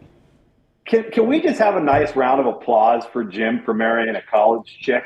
Yes. Younger women. Me and Lane Kiffin, baby. Me and Lane Kiffin. Cradle Robert. Hey, I wanted to ask you this, Luginbill, because I have been saying for I don't know how long that Kalen DeBoer is a top 5 coach. I think he is fantastic. He wins all the close games, one-possession games. He beats all the ranked teams. People dog out his recruiting. Well, if you can play for a national championship with a composite recruiting average of whatever it was, and then you're able to come to the SEC and take over a program like Alabama, to me, the sky's the limit. A lot of people have pushed back. They're like, he's a Midwest guy that's coaching in the Pacific Northwest. It's not a good fit. I don't know if he'll take the job or not, but of the names you've heard, would you agree Kalen DeBoer would be the slam dunk? I think he could be a slam dunk. I'm with you. Any coach that has started at the lower levels, that has worked their way up, and they've done so because they've won big, and then they've earned the right to take the next job, and then they continue to win big, and then they earn the right to take that next job, and then they win big. And at each step, the resources become better and better, so they become better and better. And so you could see the natural evolution here if it was to be a Kalen DeBoer. I think the reason why the focus is going towards Kalen DeBoer, or maybe towards Mike Norvell, and we're hearing some of these names, is because, quite honestly, and let's call it what it is, this is an elite level job. But you don't want to follow the man. You want to follow the man that followed the man, right? And that might be something that's, if you're Dan Lanning, you're looking at that, and that might not be all that attractive. I don't think Lane Kiffin is in the mix here, but there is that. It's a little scary there for some guys, I think. And with a guy like Kalen DeBoer, it seems like a natural evolution, but I feel the same way with Mike Norvell, what he's done, how he's worked his way up, what he did for that Memphis program, obviously what he's done from the Florida State program. And Mike Norvell is a tireless recruiter. I do think it's imperative that whoever Alabama hires is a tireless, relentless recruiter, because if you bring those traits and you couple them with Alabama's resources, it gives you the best possible chance of sustaining excellence, because this may be almost an impossible job for whoever takes it, because the expectations, the level of success the last 17 years have been just out of the stratosphere. And lastly, I'll say this. You know, Alabama for a long time kept getting it wrong because they kept feeling like they had to hire somebody that had a tie to Bear Bryant. And then they did it. And 17 years later, here we sit. So maybe the turn is to hire somebody that doesn't have a tie to Nick Saban. Maybe that's could be looked at as a positive, could be looked at as a fresh start, because things are going to be different. They're going to be in stark contrast in many areas, and a lot of people are going to look at that as, oh, we're doing the wrong thing. That's not necessarily true. There's many different ways to skin a cat. Yeah, I think that's a great point, Luginbill. It's a great point. Tom Luginbill is with us as we sit here and enjoy our conversation about the coaching search going on in Tuscaloosa. And there is a chance that Michigan opens up, so you could have the two winningest all-time programs in college football history up at the same time. For Mike Norvell and what he did this year, how can we, though, as SEC Nation and Alabama fandom, sit here and say, you're 13-0, not good enough to make the playoffs, put Alabama in, and then turn around and say, hey, you're 13-0, good enough to be the Alabama coach, come on down. That's going to be a little speaking out both sides of our mouth, though, right? No, I don't think so, because Mike Norvell didn't have any control over that. I mean, if you consider, and I was on the sideline for at least 3 or 4 of those contests with Willie Taggart, the early portion of Mike Norvell in year 1 and into the year 2, if you saw what that team was up close and personal, it was downright embarrassing. What he has done has been nothing short of miraculous when you consider what was going on in that building, the type of nucleus they had. I thought they had a bad locker room. Thought he did an unbelievable job of adding the right people, right? He can't control what the college football playoff did. He did what was asked of him, and he resurrected the thing. If anything, I think that helps him. I really do. I think that's something that would weigh in his favor. And are we to the point, guys, where if it's not Sark, if it's not Lane, where it doesn't look like it's going to be, if it's not this, that, and the other, who's going to be satisfied with whoever's left over, right? I mean, that's something to consider here too. And now you put that guy in an unbelievably difficult position, especially if he's not somebody that was quote unquote high on the list or tops on the list or the 5th on the list, what have you. ESPN's Tom Luginbill with us on the JohnstonRVCenter.com hotline. Listen, the question I'm about to ask you, I know Nick Saban would be an answer, or Kirby Smart would be an answer. So maybe a non-obvious answer. Can you give me a couple of guys when you talk to coaches, and you talk to a lot of coaches, when they say, boy, I do not like preparing for his teams.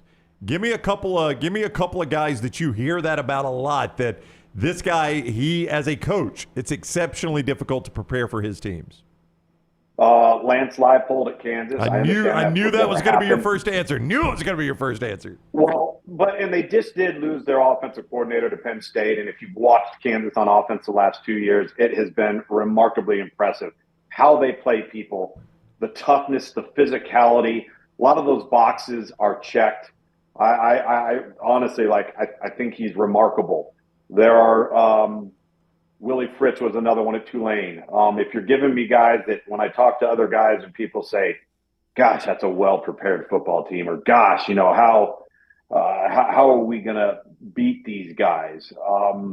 I think Brent Venables is turning in to that guy as he starts to revamp that roster, because they are really detail-oriented and really, really well-prepared.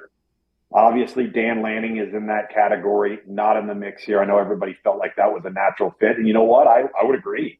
I certainly think that it is. Aside from that, you start going down the list and you start looking at coaches that have been uber successful, but how are they viewed by the Alabama fan base? How would they be viewed by the college football fan base or supporters in the community of the state of Alabama to become Alabama's next head football coach? And everybody talks about a splash hire. I think this is far more about not winning the press conference, but winning the next 2 to 3 to 4 years and sustaining what's already been established. And it's going to be hard to find somebody that can do that at such a high level that, quote unquote, isn't Nick Saban. Okay, let's say that Greg Byrne was like, you know what, I've got the flu. I'm going to turn it over to you, Luginbill. We're not going to tell anybody. You got all the money in the world to spend. You just tell me who we're going to hire. So first give me the realistic guy that you think would take the job that you would go after, and then maybe give me a dark horse that nobody's talking about at all. Go hire Jim Harbaugh. Oh. Boy, Alabama fans, I don't think they would like that. Well, see, that's my exact point of my previous comments. That's the issue here, and that issue is going to apply everywhere. That's the reality of the situation. That is the downside to what you've become victim of, because it's been so good for so long that whoever comes in here, how's it ever going to be good enough? Unless you're in the top 4 every year and you win the national championship or you're in the championship game, which is not going to be an easy task. I don't know if I have a dark horse in all of this, because if you're talking about dark horses, you'd be talking about names that will never actually ever be considered. If you looked at this from a sheer recruiting perspective, if you even bring up the name Mario Cristobal, how would Alabama fans react? They don't. Oh, gosh. I did it last night, though, in the office in the live stream, and the guy was well thought of in Tuscaloosa, and it's not working in Miami. Lugs, I've always said this about Cristobal. I actually think he's the guy you want Sunday through Friday. I mean, I think he's a excellent Sunday through Friday face of your program recruiter. His Saturdays are a train wreck a lot of times. Yeah, listen, they haven't. All right, you want a dark horse, a guy that would be really, really good? Chris Kleiman. Oh, the guy can build a program. Fantastic football coach. Can build and sustain a program. Traits of physicality, toughness, discipline, effort, all of the things in the boxes that you want to check. But again, every single name, and we're chuckling about it, but every single name we're bringing up, we're going, oh, no, that's not going to go over. Oh, no, that's not going to go well. Tell me what you know about 33-year-old Glenn Schumann. Over at Georgia? Yeah. Well, listen, I think that there would be a natural understanding of what's expected because he's been living it for the last few years. He's got a tremendous amount of resources around him, if that were to be an option, that would really be able to paint the picture of just exactly what you are stepping into here. You may sit there and say, well, I don't know if you'd want to do that. Well, Lincoln Riley became the head coach at Oklahoma at 34. And I'm a big fan of defensive-minded head coaches, because a defensive-minded head coach that is willing to accept what offensive football has become means you're going to go try and find somebody to coach what offensive football is now, which is only going to help you. Nick Saban went through that evolution. Kirby Smart went through that evolution. And so the only thing it's lacking right there is head coaching experience at a job of this magnitude. Yeah. Can I get a thought from you? We got to go. Lance will ask you about a movie too, but just real quickly, the departure of Carnell Williams and Zach Etheridge from the recruiting front. You've seen what those guys have done on the recruiting trail. They've resigned from Auburn. Don't know about Carnell's future. It looks like Etheridge is on his way to Houston. Yeah, and sometimes you wonder when there's that transitional phase and you have alums, high-profile alums, that help to aid in that transitional phase. and then you bring in a new head coach, and he retains those two guys. Could there be some divisiveness within a little bit in terms of different camps residing with one versus the other versus the head coach, what have you? I kind of get the sense that those retainees were kind of the transitional guys. And despite their recruiting efforts, despite their history with the program, maybe Hugh Freeze just needed those guys to get to a certain point and then wanted to get some of his own people in there and the folks that weren't involved in what I believe to be a very good job that Cadillac Williams did when he took over as the interim, kind of holding that thing together. So listen, in today's world of recruiting, the transfer portal, name, image, and likeness, all we're going to continue to see is a logjam on the highway of coaches and players going back and forth, back and forth, back and forth. And I think programs that can maintain stability for the most part will end up weathering that storm the best. Earlier this week, I watched the Spanish film Society of the Snow on Netflix. It's based on the Uruguayan 1972 rugby team that goes down. Yeah, I saw live in 1993. I was talking to some of the guys here about that. To me, it's a hard watch. Beautiful film. It is. But boy, the circumstances and how in detail they go. You got to carve out 2 hours and 25 minutes, and you got to be in the right mindset. But I thought it was one of those really well-done films. I wouldn't go back and watch it again. I think you've got to watch it without the voiceover, English dubbed voiceover. I think you watch it with the Spanish language and the subtitles. Have you seen it, though? I have. I saw it 2 days ago, and I stumbled upon it because I was pissed off that the Reacher episode hadn't been released yet. So I was like, what else am I going to find? And I remember growing up, I loved that movie a lot. To your point, the amount of detail and how much further they went into the detail of the day-to-day trials and tribulations of what those people went through was where I thought they hit it out of the park. Because like you're watching that and you're trying to put yourself in that position. And listen, we've all been somewhere where we've been cold, and you don't know what cold is until you've been cold. Like I had Wisconsin, Minnesota at Wisconsin one year, and it was minus 15 wind chill, and I could feel all my heat going to my core. I could feel my blood pressure dropping, like literally feel it. I can't even imagine those types of circumstances. So yeah, I thought it was exceptionally well done.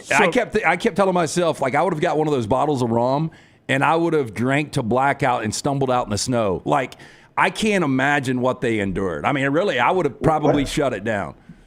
When they said that if they don't start eating, they're all going to die, and when their urine was black, that's a problem. Yeah, I think that's probably a problem. So a movie about a plane crash that led to cannibalism was a tough watch, is what you were telling me. And they piss black. And they show them pissing black. Quick recap on that. So it wasn't oil. It wasn't like, hey, we struck oil. Look at us. And I was like, how do you, like, it's blood, honestly, right? after 3 nights on Bourbon Street, I've got that rust color shooting out. Yeah. I've never gone to black, but I did do a little deep dive on it, and it says it's when you're extremely dehydrated. Yeah, I can see it. So have you guys ever walked into a bathroom in any athletic complex that football players would walk into, and over the urinal it shows the different colors what your pee should be?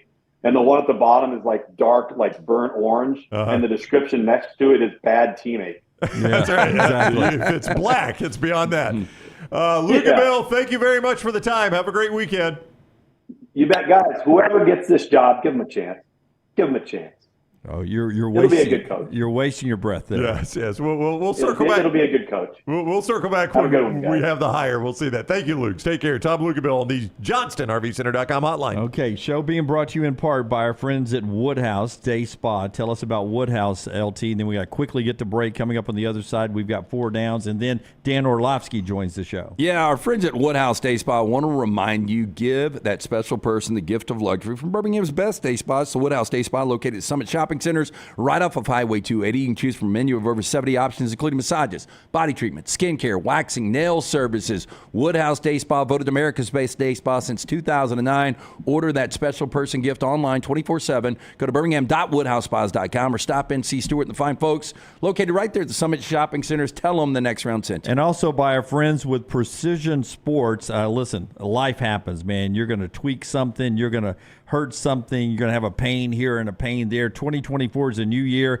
and there are new ways to contact your favorite Precision Sports medicine and orthopedic provider. Remember the phone number, 205-512-3885, 512-3885, and the website, precisionsportsortho.com/2024.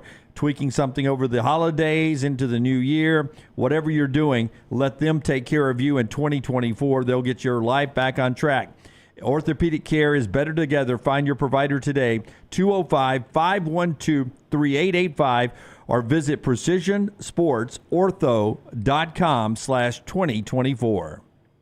The Burnout with the SEC Network's Peter Burns and Ryan Brown weekly at Disrupt the Media on YouTube and wherever you get your podcasts. Fire damage to your home or business is something you never want to consider. Ryan Brown here from The Next Round. But in the horrible event it happens, Dry Tech is here to help. They respond quickly and will reply to you within 20 minutes when you call 205-637-0143. They're working for you, the customer, not the insurance company. They've got 5 crews ready to go 24/7. Don't call the insurance company first. Call Dry Tech. Just remember this website, mydrytech.com. That is mydrytech.com. When it comes to great clothing, I love comfortable clothing that I can also wear to the golf course or anywhere I go. I get that from Roback. Ryan Brown here for The Next Round. Whether it is the softest hoodies you'll ever find, they're great quarter zips, the polos, the pants, the crew necks, you can get them all at Roback.com, and we're helping you save. Your first order at Roback.com can get a 20% discount when you use code TNR20.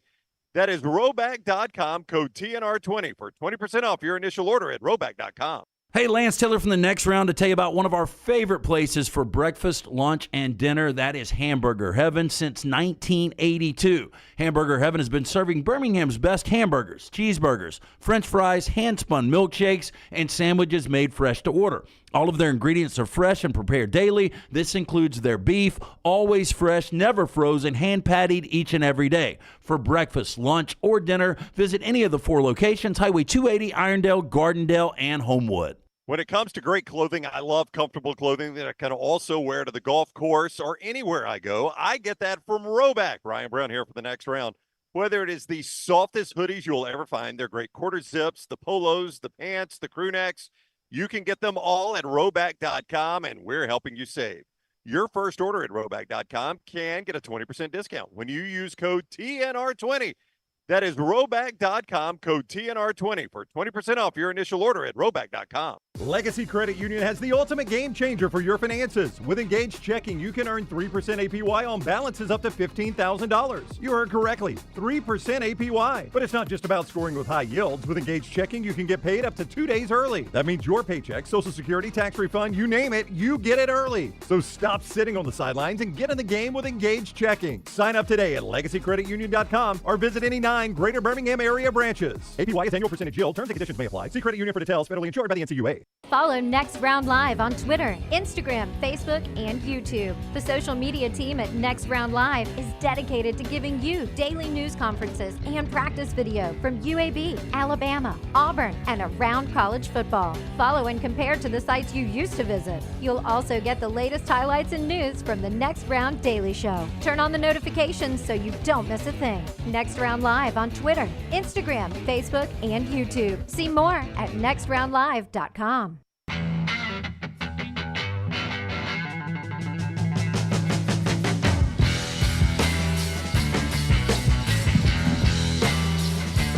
"35 minutes ago, our buddy Josh Pate, who's on the show twice this week.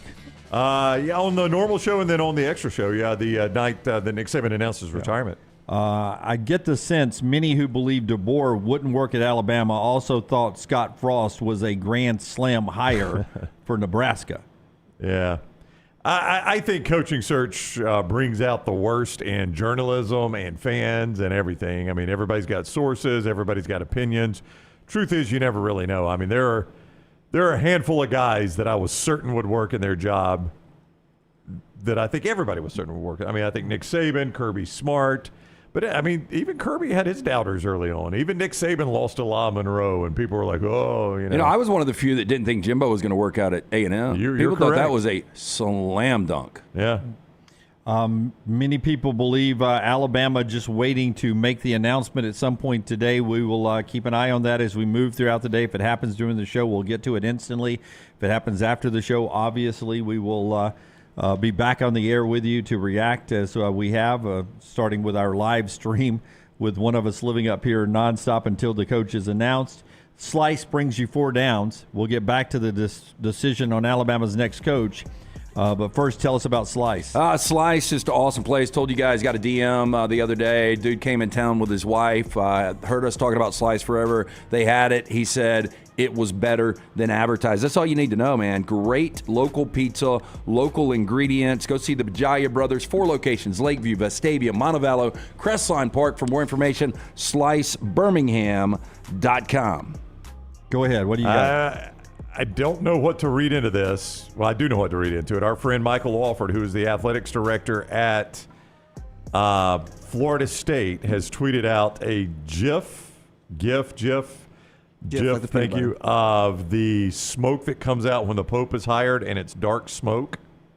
Like it's white smoke when they have their Pope. It's dark smoke when they don't, right? So that would mean if they send out white smoke, that means they've got their guy in Norvell. Yeah, no. This is from the Florida State end. Yeah, so I think what they're saying is Alabama doesn't have their guy. Our guy is staying. If you're playing the game, that's the game. That's the way I would read it. I if you're meant playing that game, to frame it. Yeah. So this is Michael Alford playing the game of the Lane Kiffin game, we'll call it, on social media, letting all the Florida State people know that their guy Norvell is not going to leave, and there it is.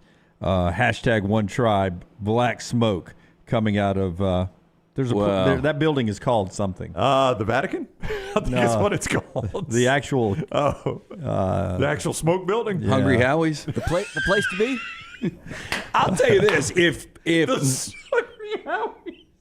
if Mike Norvell turned down the Alabama job based on everything that happened this year, say it that way, can't say it that way, right? Yeah. What if Kalen DeBoer's already accepted? No, I'm just saying, if you find out though that it's down to like 5 guys have turned this thing down, I would be shocked if Norvell turned this thing down. Yeah, it could have been Kalen DeBoer all along, and these other guys have just played their AD.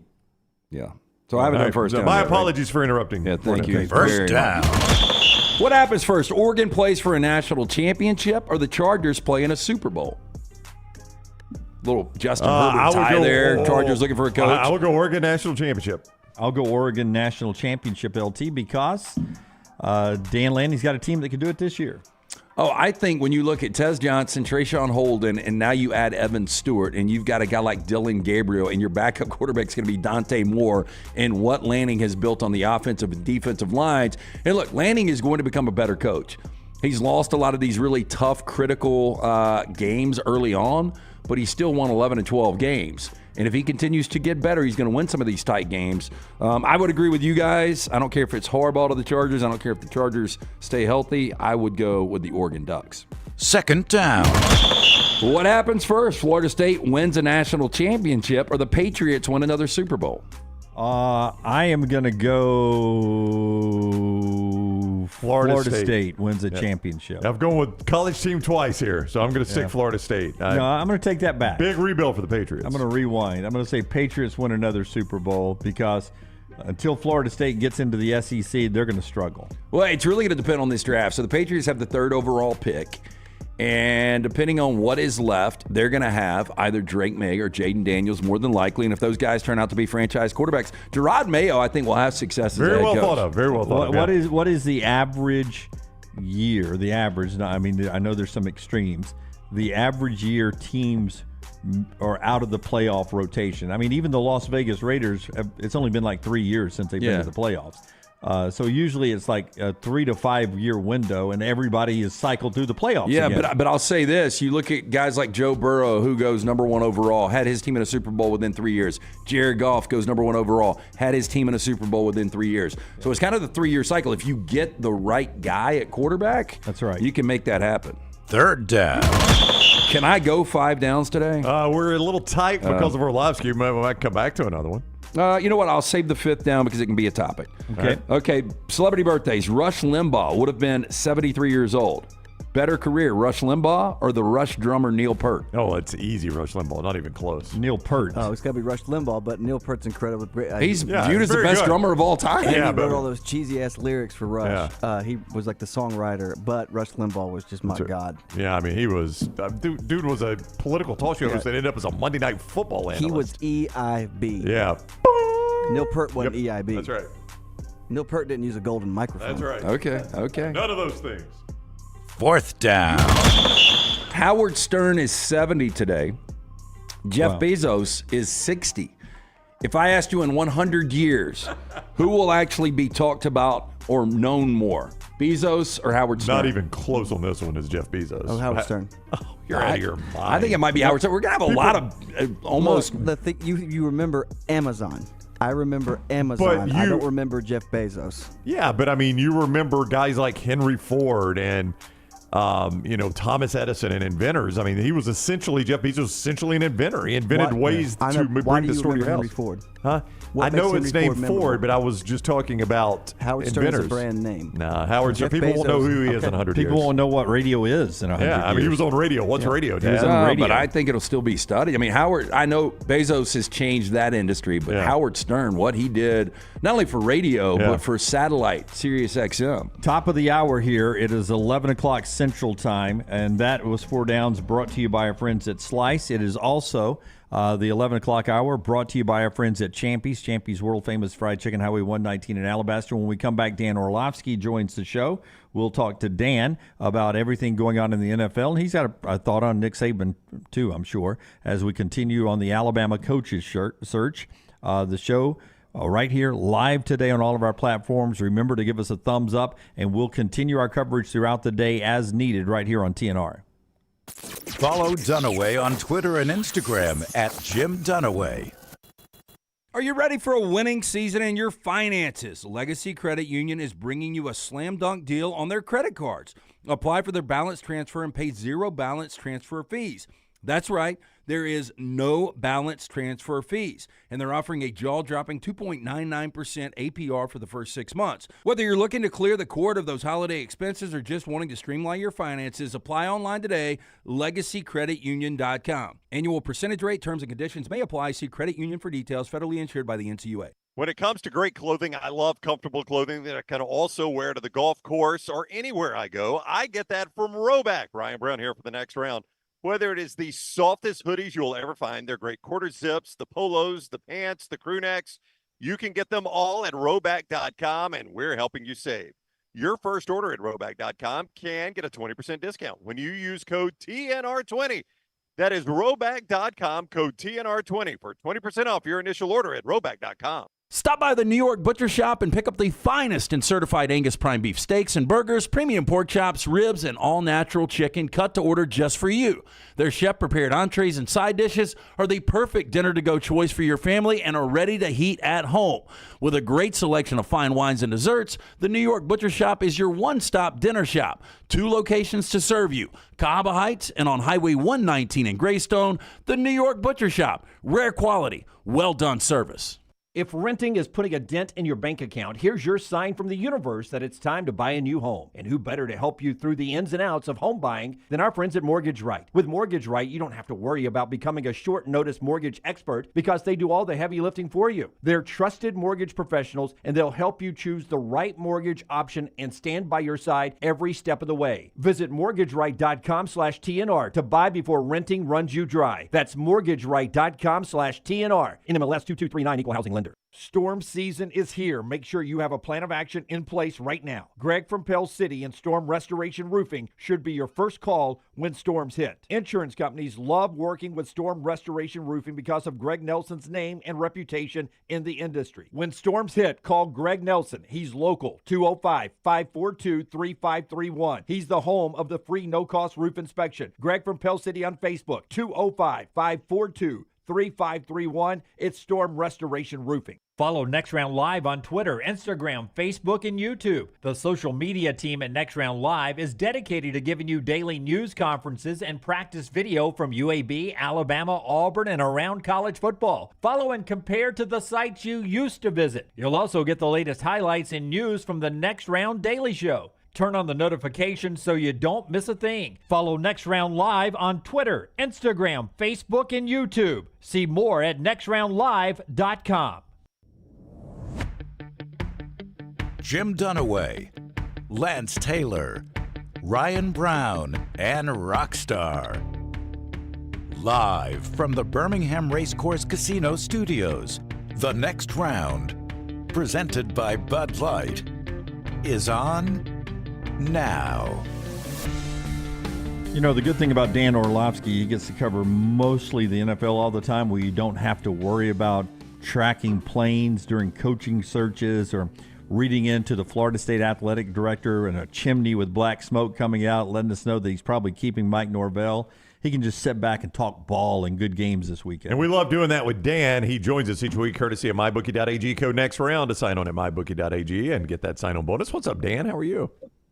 I'm doing good. How are you guys doing? Tense times in Birmingham. Tense times in Birmingham, Dan. Yeah, we're waiting on the announcement. Camelot has fallen, my friend. Yes. Yeah, your name it keeps getting brought up. I know you don't have any coaching experience really, but people are like, if Orlovsky would, I don't think he would leave ESPN for $10 million a year, but I was like, I think he probably would. For $10 million a year, I would leave anything but my family. Yeah, well, I think your family would make you leave Bristol for $10 million a year. My wife would be like, "Listen, you're out." If you were if you're interested, man, $10 million is a lot of money. If you were the Alabama head coach, would you continue the weekly hit with us? Would you continue that in person? Oh, wow. Well, damn, we're campaigning for you now. Yeah, I'm all in for Dan. No, he says that, but we have to take the car service he takes all the time to Tuscaloosa for him. Good point. He did not clarify that. You're right. Your sweatshirt, is that your representation, or what's your sweatshirt? Yeah, that's CAA. Big time. Agency. That's my broadcast company. Yeah, there you go. Jimmy Sexton's group too. Yeah. Ironically, Jimmy Sexton controls the coaching circle that we're following here. So if that too is sending us a sign right now, and you know who the coach is, let us know, please. Yeah. I try. If I was to know, I would be so immature on Twitter right now that I would just be dropping bombs everywhere on people. I've been fortunate enough to spend some time sitting next to one Jimmy Sexton during some cool moments. So, we'll see what puppet string he pulls. Dan, presented by MyBookie.ag. Code Next Round to get that sign-on bonus. Bet anything, anytime, anywhere with MyBookie.ag. Before we get to the games, I do want to start with the fact, because you're a football fan, that in a 24-hour window, Pete Carroll, Nick Saban, and Bill Belichick walked away from the game 28 conference championships, 16 Super Bowls and national championships between them, and 3 of the best that have ever done it. That was just remarkable to see all that talent out in basically one day. Yeah, 3 all-time greats, really. And, in specific to Coach Belichick and Coach Saban, I think they're the final 2 great American sport dynasties. I really don't believe we are going to see what Coach Saban did at Alabama ever again because of NIL and because of the transfer portal. And I don't think we're ever going to see what Coach Belichick did in New England because of the salary cap and free agency. And the way that they went about it, the players that they developed, the life impact that they had off of the football field is tremendous. But on the field, I think Coach Saban is the greatest messenger ever when it comes to the game of football. And I think Coach Belichick is the greatest, if you make one mistake, we will beat you coach ever. And so crazy kind of 48-hour span, 24-hour span. So Joe Flacco, oldest quarterback in this postseason, 39 years old, will be 39 3 days after the start on Saturday. Almost as old as first-year coach D'Amico Ryans, going against 22-year-old C.J. Stroud. C.J. Stroud missed this matchup earlier, as did Will Anderson. I'm sure the atmosphere is going to be pumped. They haven't been in the postseason since 2019. But do you like the old-school quarterback that's got 7 career playoff road wins, or do you like new blood in C.J. Stroud? Yeah, I mean, initially I think Houston, a huge part of this game is going to be if Denzel Ward, who's the all-pro caliber corner for Cleveland, plays. Cleveland likes to play a ton of man coverage. Denzel's one of the best man cover corners in the NFL. You know, that game, if he plays, comes down to him and Nico Collins and who's going to kind of win that matchup. If he doesn't play, it drastically changes the chances for Cleveland to go on the road and win. Scheme-wise, this game will come down to what defense defends the play-action pass better. Two of these teams are the best play-action passing teams in football. They're both very similar in the way they go about it. I don't know the last time we saw, CJ go up against an elite defense. Oh, I do. It was Georgia last year, and he was unbelievable. So I lean towards Houston specifically just because I don't know what Denzel Ward's health is going to be. -6 degrees, weather with 20-mile-an-hour winds, 22 snow with 40-mile-an-hour winds. Which one of those games do you want to play in as the quarterback? No. Yeah. Give me the Alabama job. Yeah. What team am I playing for that can run the ball better? I think those are tough environments. Both in Kansas City and in Buffalo are going to be tough. And, that's why in both of those games specifically, you favor the quarterback, one that has kind of been there and done that, at least environment and toughness-wise, and Patrick Mahomes and Josh Allen. Josh, I don't think it'll affect Josh much. Josh, played at Wyoming. That's a summer's afternoon in Wyoming for Josh. So, and also Buffalo and Kansas City, I think interior-wise can run the football. Miami's good, but it's a little bit more perimeter run game. So I don't look forward to playing at any position in those games. Dan Orlovsky is with us from ESPN, courtesy of MyBookie.ag. I campaigned for this last hour. I'll do it again with you because Roger Goodell. If he cared about fan safety, if he truly cared about fan safety, he moves this game to Miami, Dan. Fans should not sit out in that weather for this game. And this is just it's Roger Goodell thumbing his nose at his customer and saying, we don't care about your safety. This game should be in Miami. Right. You want me to be honest with you right now? You sound like a northern snowflake, and I live in the north. I live in the north. You're right, man. If Roger Goodell truly had the best interest of its paying fans, the people that matter the most, they would. I was talking about this yesterday with Damian Woody, right before we went on Get Up, and we were paying attention in context to that game and thinking how much, in the grand scheme of things, that loss by Miami to Buffalo and its impact mattered. It's the difference of 100 degrees in the game. Because if Miami wins, they're playing at home. I think it's like 72 in Miami this weekend. And they're saying upwards of feels like -30 wind chill in Kansas City. It's 100-degree difference feel-wise. I almost freaked out earlier because one thing I can count on with you is to back my man Matthew Stafford and the Rams when it comes to crunch time. But I was looking on one of our TVs on ESPN and it said Dan's bold prediction, Detroit will rush for 200 yards versus the Rams. And then I saw it was Graziani. I was about to say, damn, my guy has flipped on me. What a storyline, though, with Matt going back to Detroit, Jared Goff on the other side playing with that chip on the shoulder. It's going to be a fantastic game. The back ends of these defenses, to me, both the Rams have given up big plays, Detroit's given up big plays. Which way do you lean here? I lean the Rams. I think that the opportunity for Detroit is going to be on first down. What Detroit has done defensively is turned third down defense into first down defense. So often teams wait till third down to get up into some different pressures or coverage packages. And Detroit has realized, like, hey, we're not good enough on defense.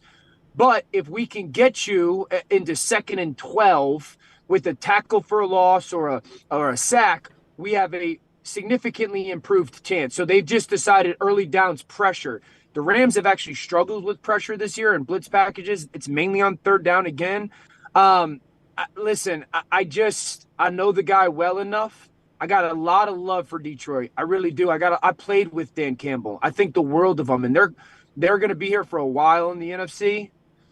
Just as far as if we look at the games in the tape, when the Rams are healthy, Matthew, Kyron Williams, Puka, and Cooper on the field, they average 30 a game.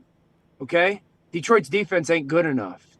Unless they win first down, they're not good enough. I actually I hit up Kelly, Matthew's wife. I was like, yo, he might throw for 500. So God, I hope you're right. I think it'll be a fun game to watch. I think the Rams' red zone defense gives them the best chance to kind of outscore Detroit. Monday night, Philadelphia is at Tampa. Philadelphia 3-point favorite at mybookie.ag. This team looks a little broken right now. Are they broken, or is this an overreaction? No, they look broken. Here's my thing, right? I don't know one thing that they do well. Yeah. I can't point. I could tell you unequivocally, they're the worst defense in the playoffs that is left. 14 teams. They can't rush the passer. They can't stop inside run. They can't get off blocks. The only person who can cover is Slay. He hasn't played in a month. We'll see if he plays on Monday night. They got miscommunications on the back end of their defense. Their offensive line is not playing well. They're too predictable on offense. A.J. Brown's banged up. Jalen Hurts has a hurt finger and hasn't thrown yet this week. It's a bad situation in Philly right now. And I think, if they go down and lose the way that they lost last week versus the Giants, there will be changes there. All right, call your boy Roger. Tell him there's time to right this wrong and get this game in Miami, Dan. It's less than 24 hours. I'm going to send him a text right now. Yeah. Send him a text right now. We got to get this game moved for safety. Safety reasons only. This time of year, only one person can move a game. It's Jimmy Sexton. Yeah. Thank you, Dan. Enjoy the weekend. We'll talk to you next week. All right, guys. Have fun, man. All right, buddy. Take care. Dan Orlovsky with us from ESPN. He joins us each week. Bet the Board podcast, mybookie.ag, apologies. Mybookie.ag, code next round. Bet anything, anytime, anywhere. MyBookie, you go to Bet the Board podcast, get the plays, take them to mybookie.ag.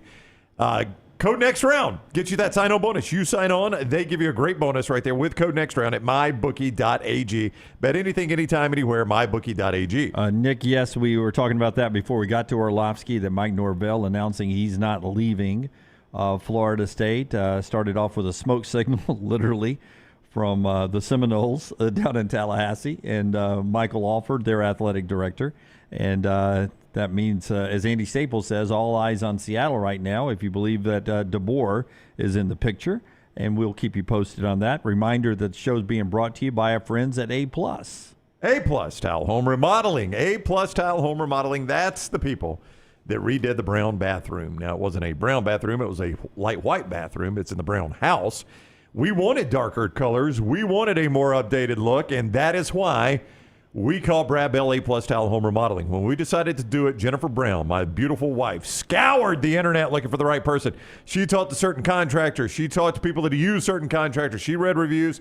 She went with Brad Bell, A+ Tile Home Remodeling, and I am certainly glad she did. They did amazing work. His crews were on time every single day. They did the job quicker than I had even imagined. They were clean. They were courteous. They kept us updated. They did amazing work. Brad Bell, A+ Tile Home Remodeling, 205-422-1758, 205-422-1758. I'm going to tell you what he specializes in. Master bathroom, kitchen, master bedroom closet. When you go to sell your home, you're going to enjoy those things while you own it, but when you go to sell it, you're going to be thankful you updated those things. It's what's going to get the eyes, the kitchen, the master bath, and the master bedroom closet, right? That's what he specializes in. If you're anywhere in the state of Alabama, he can help you. Brad Bell is his name. A+ Tile Home Remodeling is his game. His phone number is 205-422-1758, 205-422-1758. All right, the show continues on here. Here's the tweet we were talking about from Mike Norvell. A great day to be a Florida State Seminole. The climb continues there, and he goes on.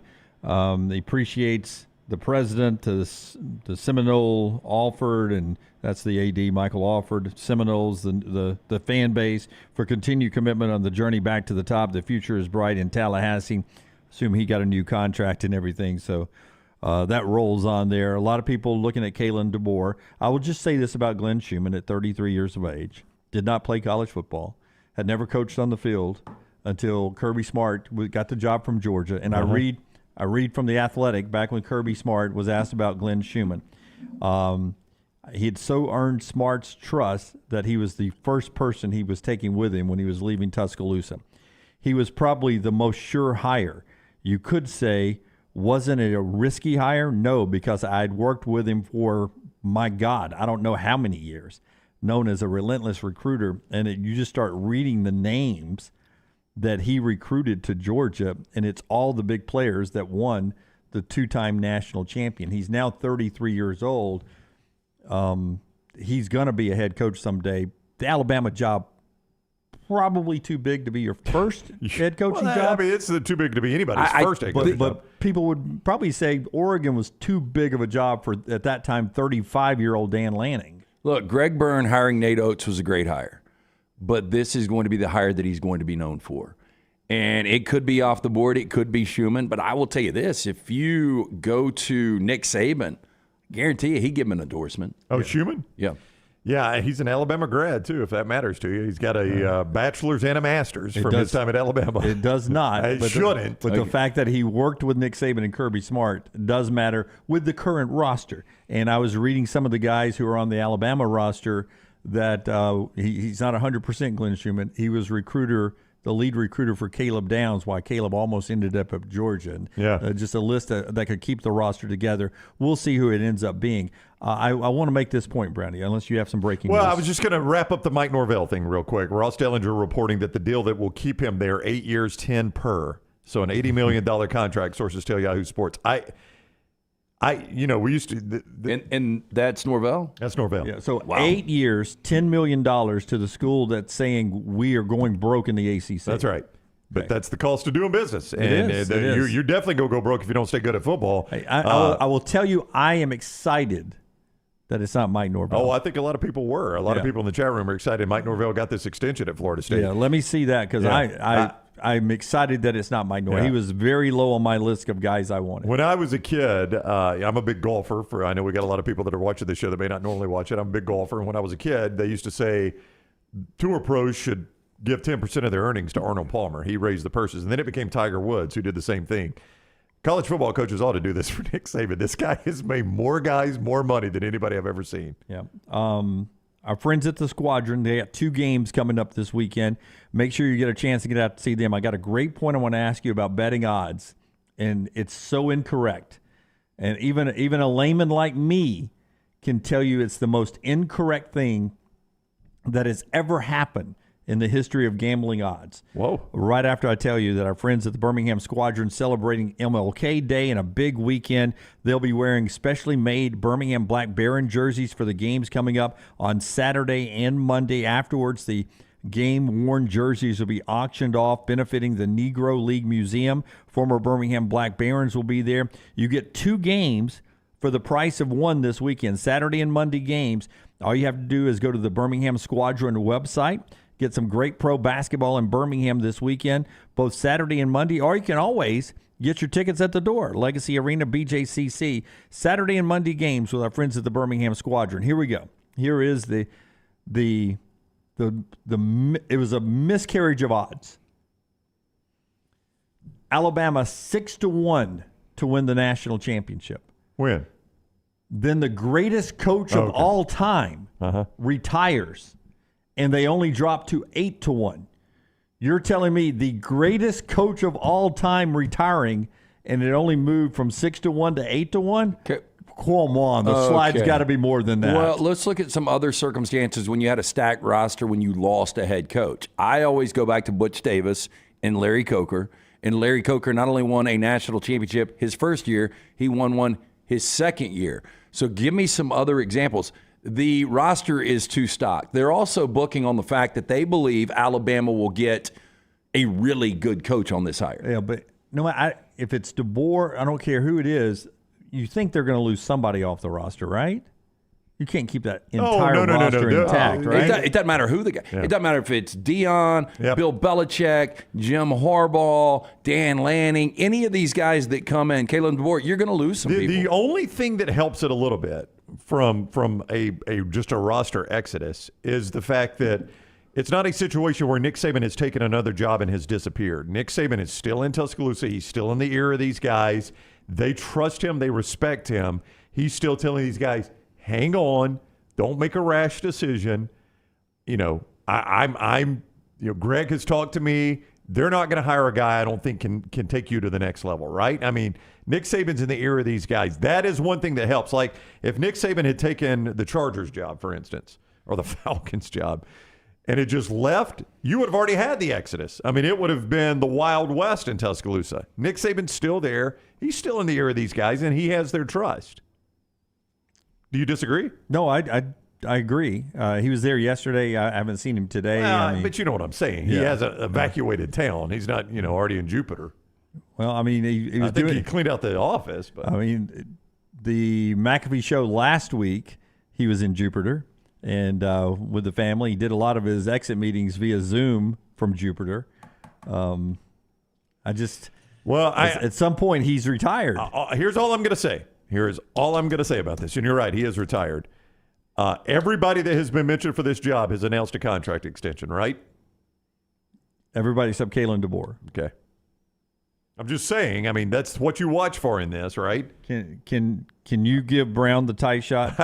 and then just set me up again and I will say Kalen DeBoer. And so then we're building this for a little T so she can sit it out? No, I want you to take the long drink because I was doing this all night long. And every time I would make a comment, I would take a long drink saying, I'll say it again for you and show you the long drink for effect again. Okay.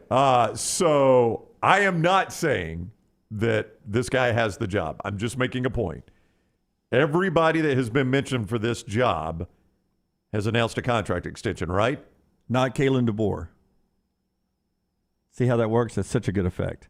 That is the drama version of the spit take for comedy. Okay, he has been offered a contract extension. That is correct, yet Lance. to accept that contract That also extension. is correct, Lance. Again, he met with his athletic director this morning. Yep. And whether that was really appreciate what you've done for me and my family, we're on to greener pastures, or let's get this deal done is yet to be decided. And again, I want to make it clear, I'm not saying I think Kalen DeBoer's got the job. I'm just saying when you watch these things and you see guys that get mentioned and one by one they announce a contract extension and then there's one that doesn't, you're like, why has he not announced his yet?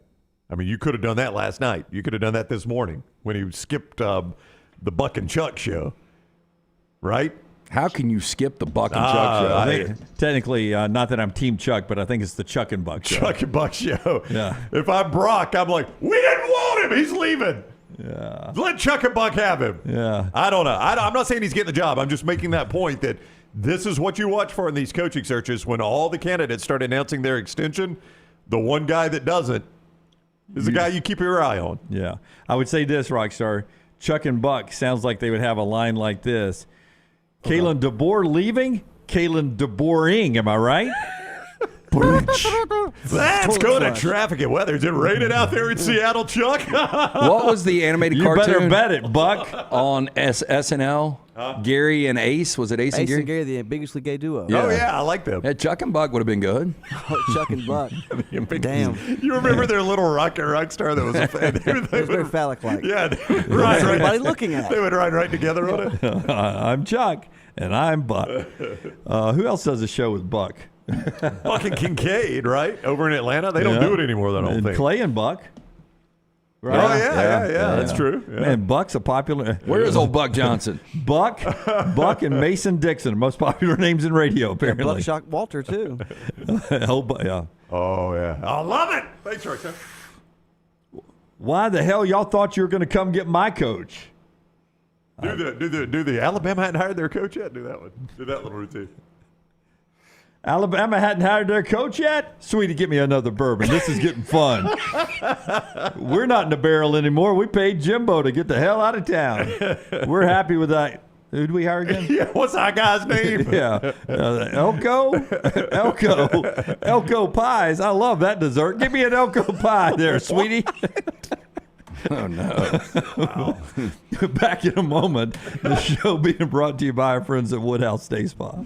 Our friends at Woodhouse Day Spa want to remind you, voted best day spa since 2009. Just such a simple solution to get that special someone a gift of luxury. You can get it right now 24/7 at birmingham.woodhousespas.com. You can choose from a menu of over 70 options, including massages, body treatment, skincare, waxing, nail services. You can go online right now, birmingham.woodhousespas.com. Stop in, see Stuart and that great staff located at the Summit Shopping Centers. Make sure you tell them the next round sent you. Subscribe and set alerts at Disrupt the Media on YouTube.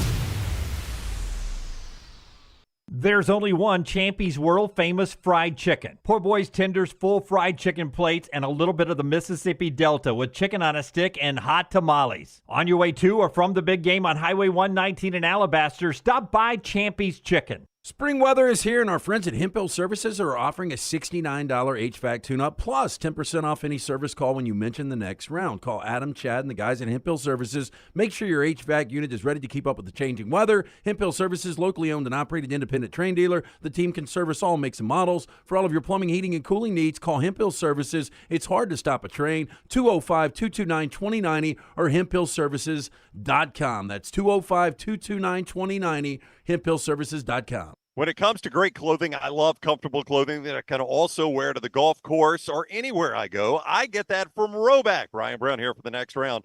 Whether it is the softest hoodies you'll ever find, they're great quarter zips, the polos, the pants, the crew necks, you can get them all at Roback.com, and we're helping you save. Your first order at Roback.com can get a 20% discount when you use code TNR20.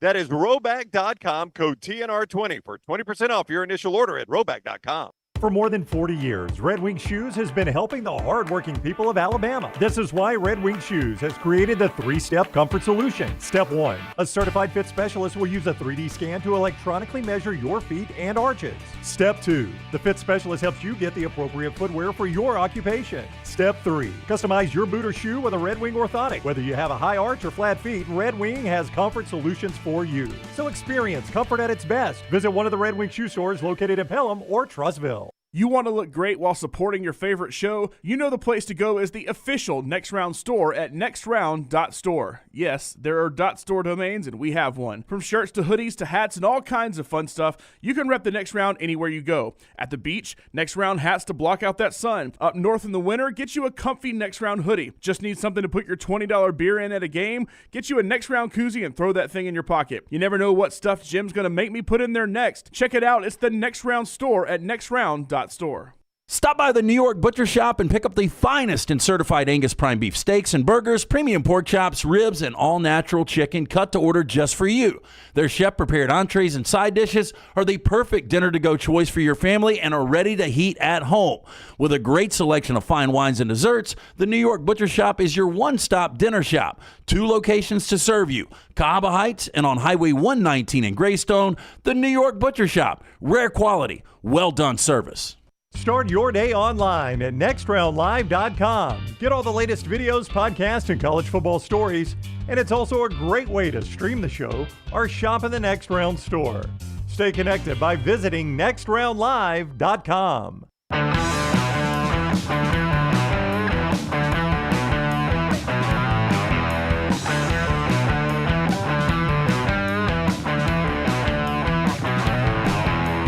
All right, trash here, but as always, trash can be interrupted for breaking news. I will tell you, though, that a couple of other just big stories. We mentioned a couple of times that Evan Stewart ended up at Oregon yesterday after Dan Lanning stayed. Mike Norvell has a new deal that is going to make Mike Norvell $10 million a year. Yeah. $10 million a year. Yeah. I don't think it's deserving. Is there a chance that Mike Norvell is making more than $1 million a year more than the next Alabama head coach? No. There's no chance. No, because I think the same guy's negotiating those deals, right? So that guy's going to say, no, they're paying I'm saying I think they're both State's- Jimmy Sexton guys, I think. Yeah, but I did hear the deal that has been offered is $9 million a year. Now, if you're that guy and you're like, hey, if Mike Norvell in the ACC is getting paid this, then I need this. I think you probably could get an extra 1.5. Yeah, I think Sexton probably will work this to make certain his guy's the highest paid of all of them. You know what I'm saying? Or the Alabama guy's the highest paid of all of them. Do you know who? And we haven't really. We've been so slammed. Do you know who has loved this week more than anybody? Other than Jimmy Sexton's family? Jimmy Sexton's family, yes. Little T? Little T. Jim Harbaugh. When's the last time you've heard speculation about him going to the NFL? I mean, with Carroll, Saban, Belichick, and then big coaches or all that, that story has disappeared. Okay, but tell me the last time you thought about Michigan winning the national championship. But for Harbaugh, he's just not having to answer the question right now. There's no speculation. He's kind of flying under the radar. All right, storm restoration roofing. Storms are heading our way. Already some windy, gusty line of storms about to move through central Alabama. They've already done it in the western part. Wherever you're listening to us right now, storm damage can happen. It happens all the time, right? You need Greg Nelson, Storm Restoration Roofing. He will get on your roof, repair the storm damage. He'll actually even, if you get to him, call him fast enough, he'll get on your roof and help secure it with tarps and stuff. He's got crews on standby. He's local, been locally owned for over 20 years.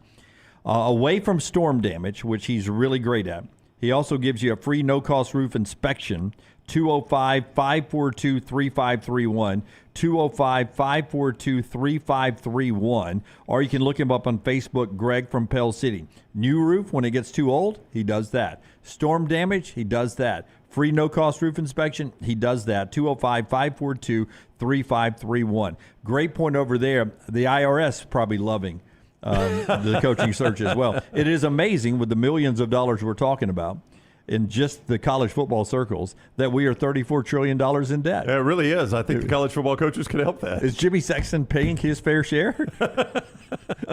Can you imagine what he's paying in taxes? I bet he loves stroking that check every April. And he's like, okay, how much to Nick's kids do you need, Nick? That's right. How much to Kalen's kids? I would never, I know this is easy for me to say right now, I would never once complain about stroking the check he has to stroke to the IRS. Not at all. All right, trash time. We'll interrupt programming if Alabama names their coach. That's the only reason?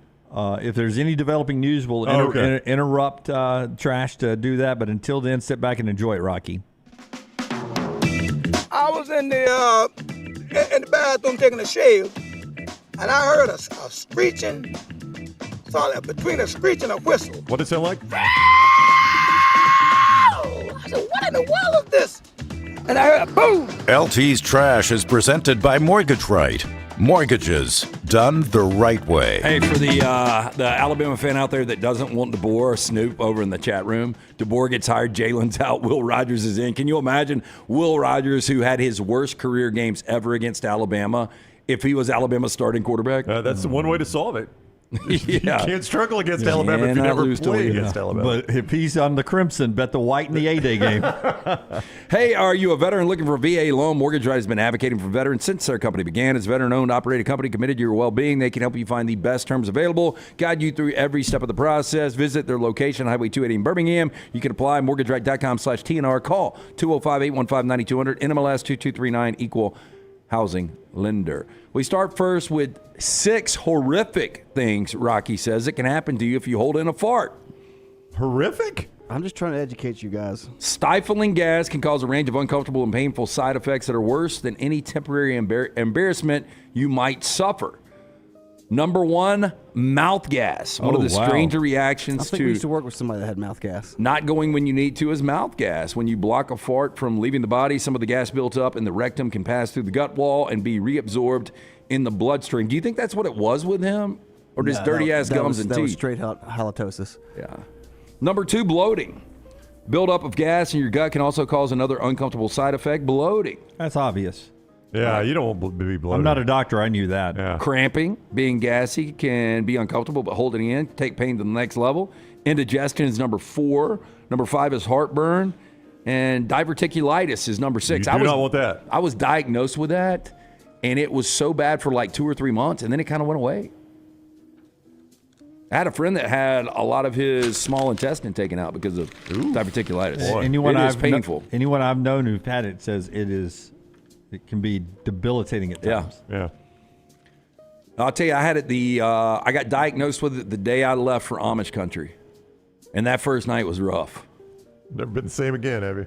I have That never. Amish country did a number on It you. really did. You're welcome. Yeah. Man died after falling down a 130-foot hole.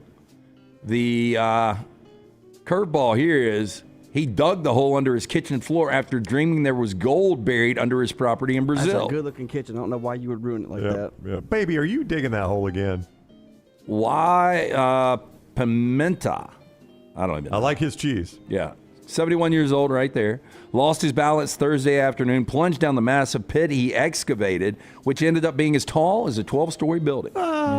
Neighbors told media outlets that following a prophetic dream. I don't think it was, Lance. Pimenta said he became obsessed with the idea that there was gold buried beneath his kitchen floor and had spent over a year digging for the treasure. You know what's crazy is, in the cartoons I grew up in, he would have fallen in that hole and popped up in Hong Kong.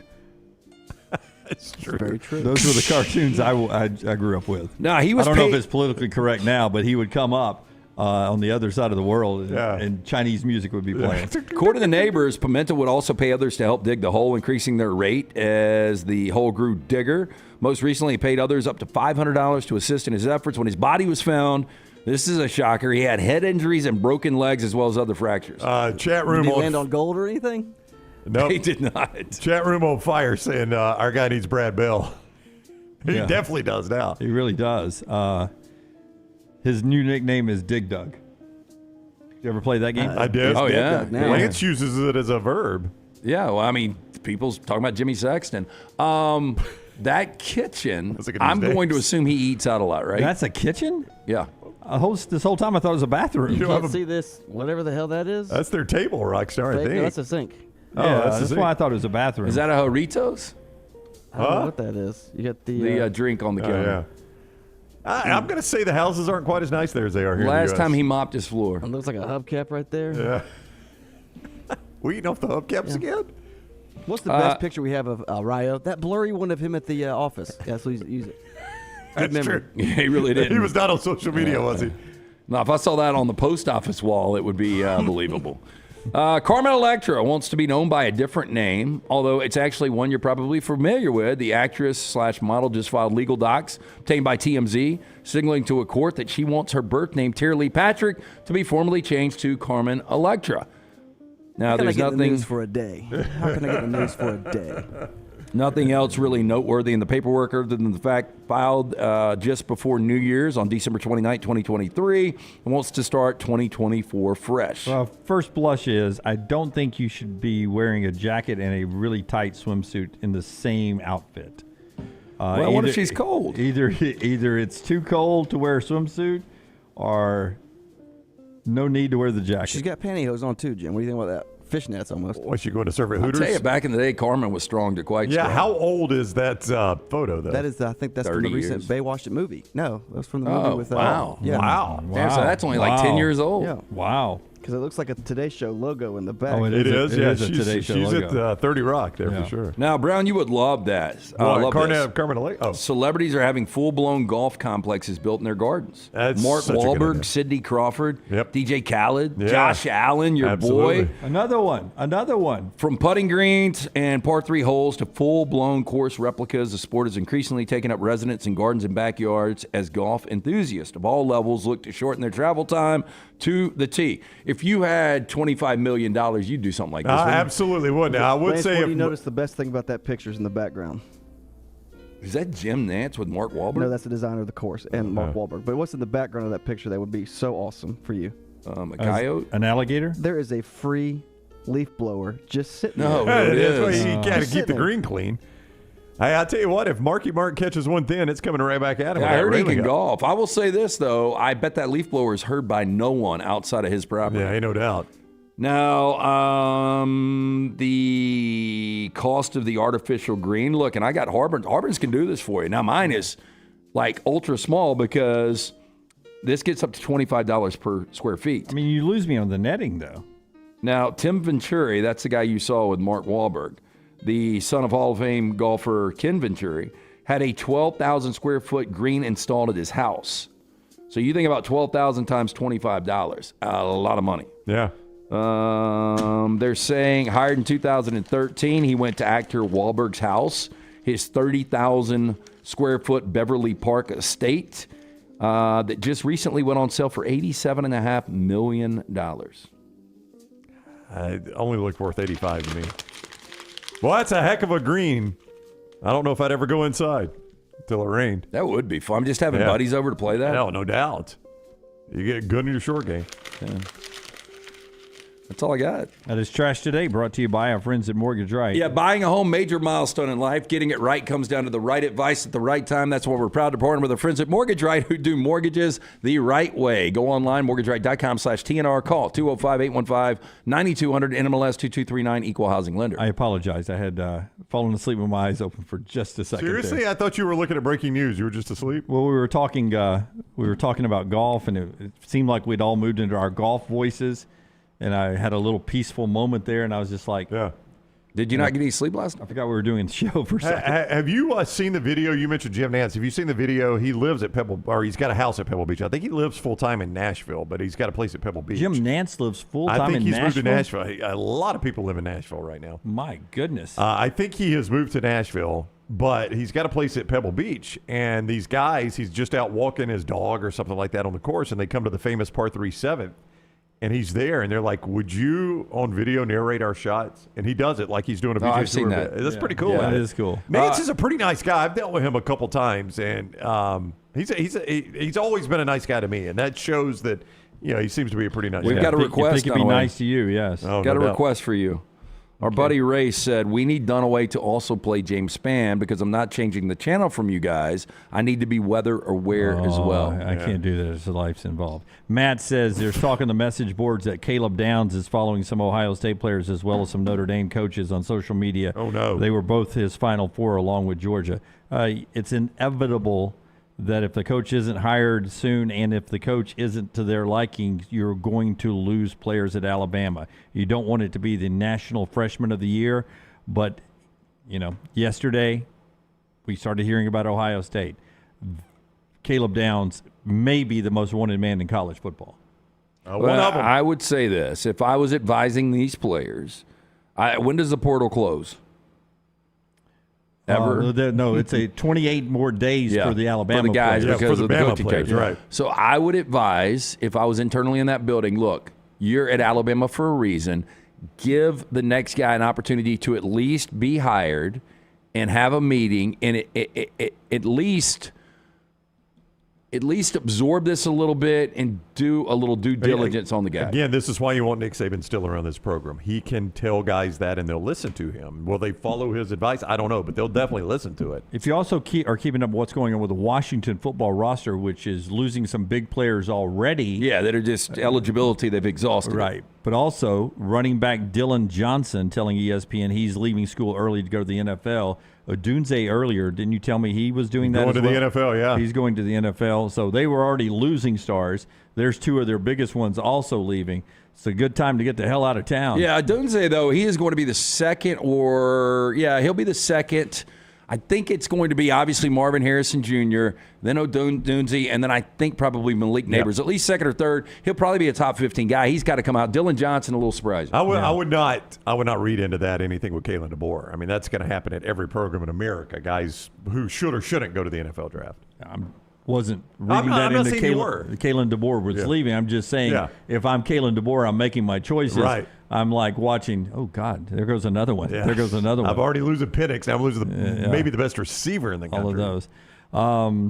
They have to be in class. They have to the 15th to transfer. They are the Alabama players who have 28 days to leave, the current roster, not the recruits.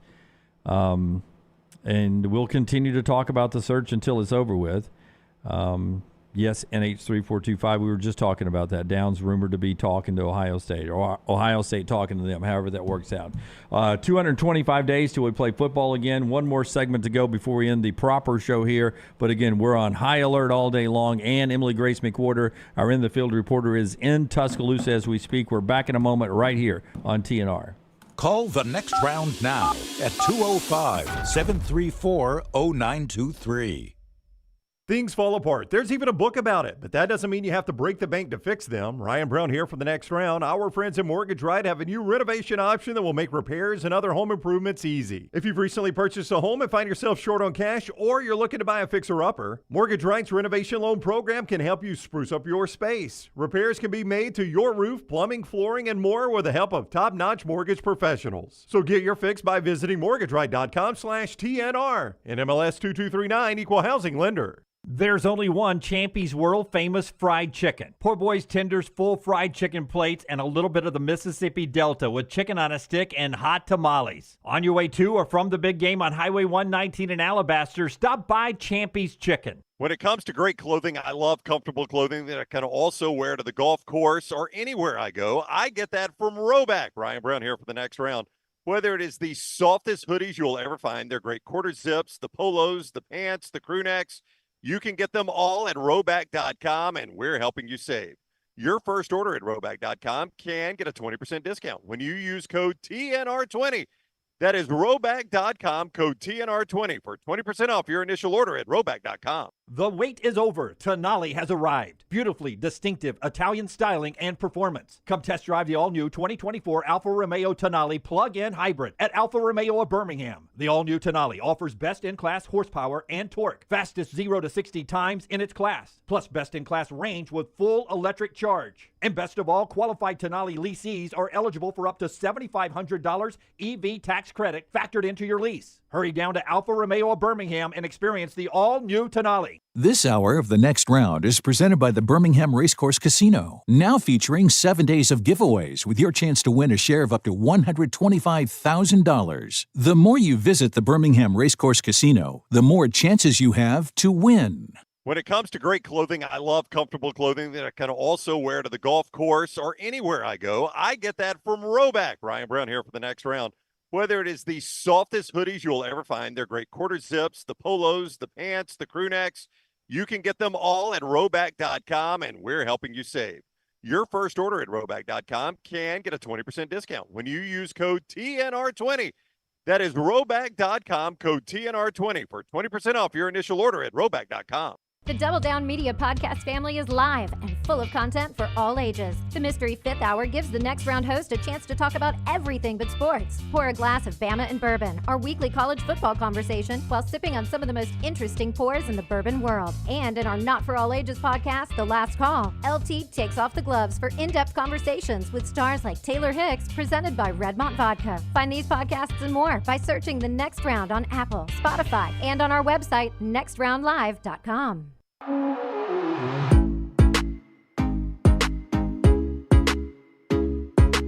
All right, our buddy Justin Hokanson, who covers everything that moves down in Auburn. Auburn makes Charles Kelly the higher official, and he's been named the co-defensive coordinator down there.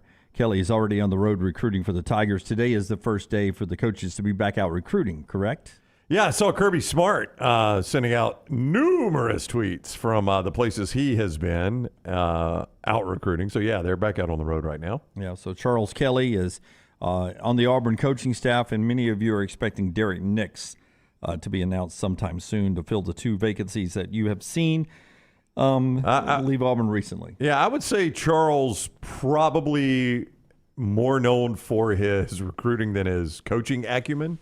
I hate to say that way, but his defenses have not been amazing, and it certainly wasn't this past season at Colorado. But it was improved is all I would say. But it would be almost impossible to go backwards from the 45 per game they gave up. But the guy is, as you said, Jim, the 2023 National Recruiter of the Year. Absolutely. Any defense is better with better players, right? That's all coaching is players. Well, it helps. Yeah, it does help. All right, so just let's set the table for what we are expecting to move and happen the rest of the afternoon, because I think across the board, today has always been the day that we thought the Alabama coach would get announced. And let's just run through the candidates.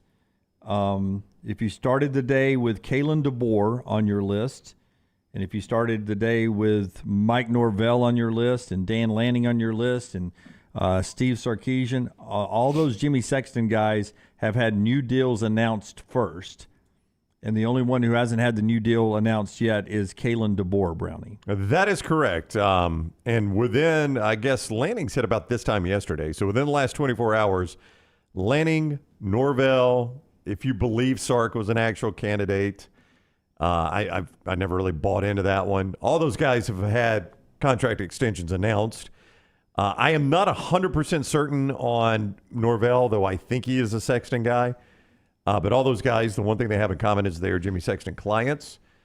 Certainly, I would say this, Lance. 8 years, $80 million indicates to me he's probably a Sexton client. Norvell is. A little developing news here. Okay, fire away. Only if you go back to our Dan Orlovsky story, right? And our interview with Dan Orlovsky, I said, oh, you've got CAA Sports on. Is that your representation? Which, by the way, dumb question because I knew the answer. But, yeah, I'm saying in Jimmy Sexton's agency as well.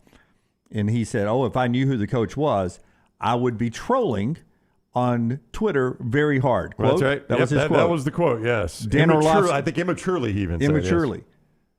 Dan Orlovsky has just tweeted 2 things. Sexton, as usual, is killing it. Number 2, legit question. Will people in the South in the SEC, if Bama hires DeBoer, think it's like Auburn hiring Harsin? I don't know enough about Coach to know that answer. That is trolling immaturely. Dan Orlovsky, I think, is telling us right there with a wink and a nod is Kalen DeBoer. Okay, before we get out of here, I would just no say reaction this. to that? That's, well, no, I would that's say Orlovsky saying. I mean, he joked with us that if I knew who it was, but I would be on Twitter trolling immaturely. And let me quickly pull back the curtain. Dan and I were actually texting. He texted me that question, and Scott's showing you the text right now, or the tweet. We were texting earlier this morning, Dan and I, about this subject, and he asked that question. I mean, I do think, Jim, he would not have trolled me. I think he's got a legitimate question there. In his mind, it's a legitimate question. You're about to say it's not a legitimate question. It's not a legitimate question. Brian Harsin never really, he didn't even come close to the job that Chris Peterson did. Guess what?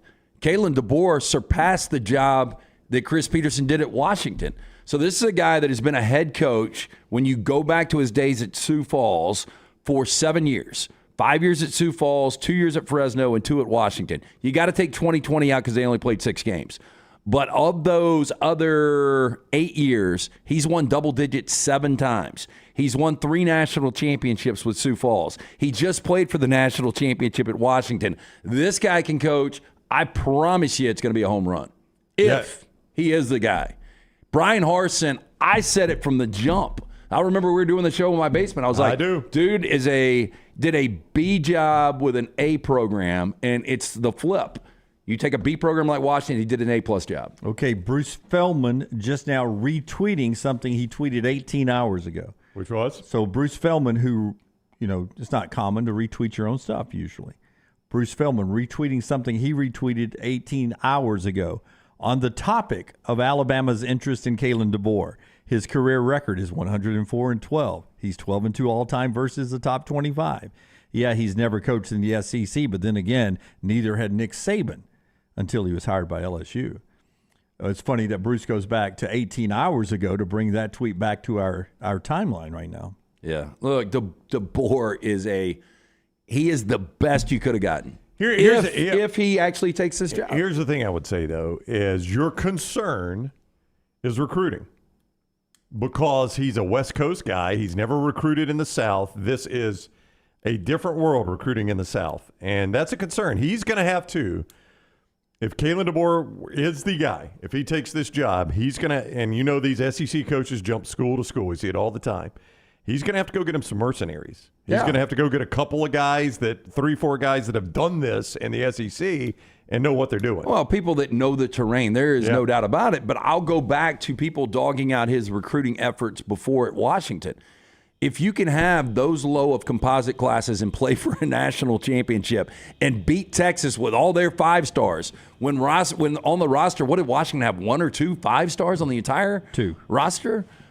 Once this guy, if he does in fact come to Tuscaloosa, Alabama. Michigan had 2. I don't know how many Washington had, probably less. Alabama recruits itself. He is going to be just fine in that regard. All right. Kalen DeBoer, everyone's watching Seattle right now. If not Kalen DeBoer, is there anybody else to discuss? Well, you have been heavy Glenn Schumann. I like Glenn Schumann. I mean, it would be Schumann, Tommy Reese. I mean, really, that's your next level guys. Oh, I mean, if it's not Kalen DeBoer, you probably don't go. You get Schumann or Reese anytime you want. Anytime you want. I mean, I think Dunaway, you're going to be wiping your ass with T-shirts up here if it goes down that far. I think you probably take a beat and reassess the terrain before you go that quick. Okay, now people like Danny Cannell, who for some reason forget big-time coaching searches from year to year, as after the Florida State thing, speaking of trolling, goes Alabama now 0 for 3 with candidates. And that's not the way this works. No, that's what a lot of people are saying. And if you're Greg Byrne, you ignore Danny Cannell, you ignore anybody that's saying that. 0 for 1, though. On who? On Lanning. Maybe. I mean, I don't know if they ever offered him the job. I feel pretty good it was 0 for 1. It could be. I don't. But again, I don't care about that. I think Bama fans dodged a bullet. If you technically they were 0 for 1 when they hired Nick Saban. That's right. Yeah. 0-3 against DeBoer is Dan Lanning.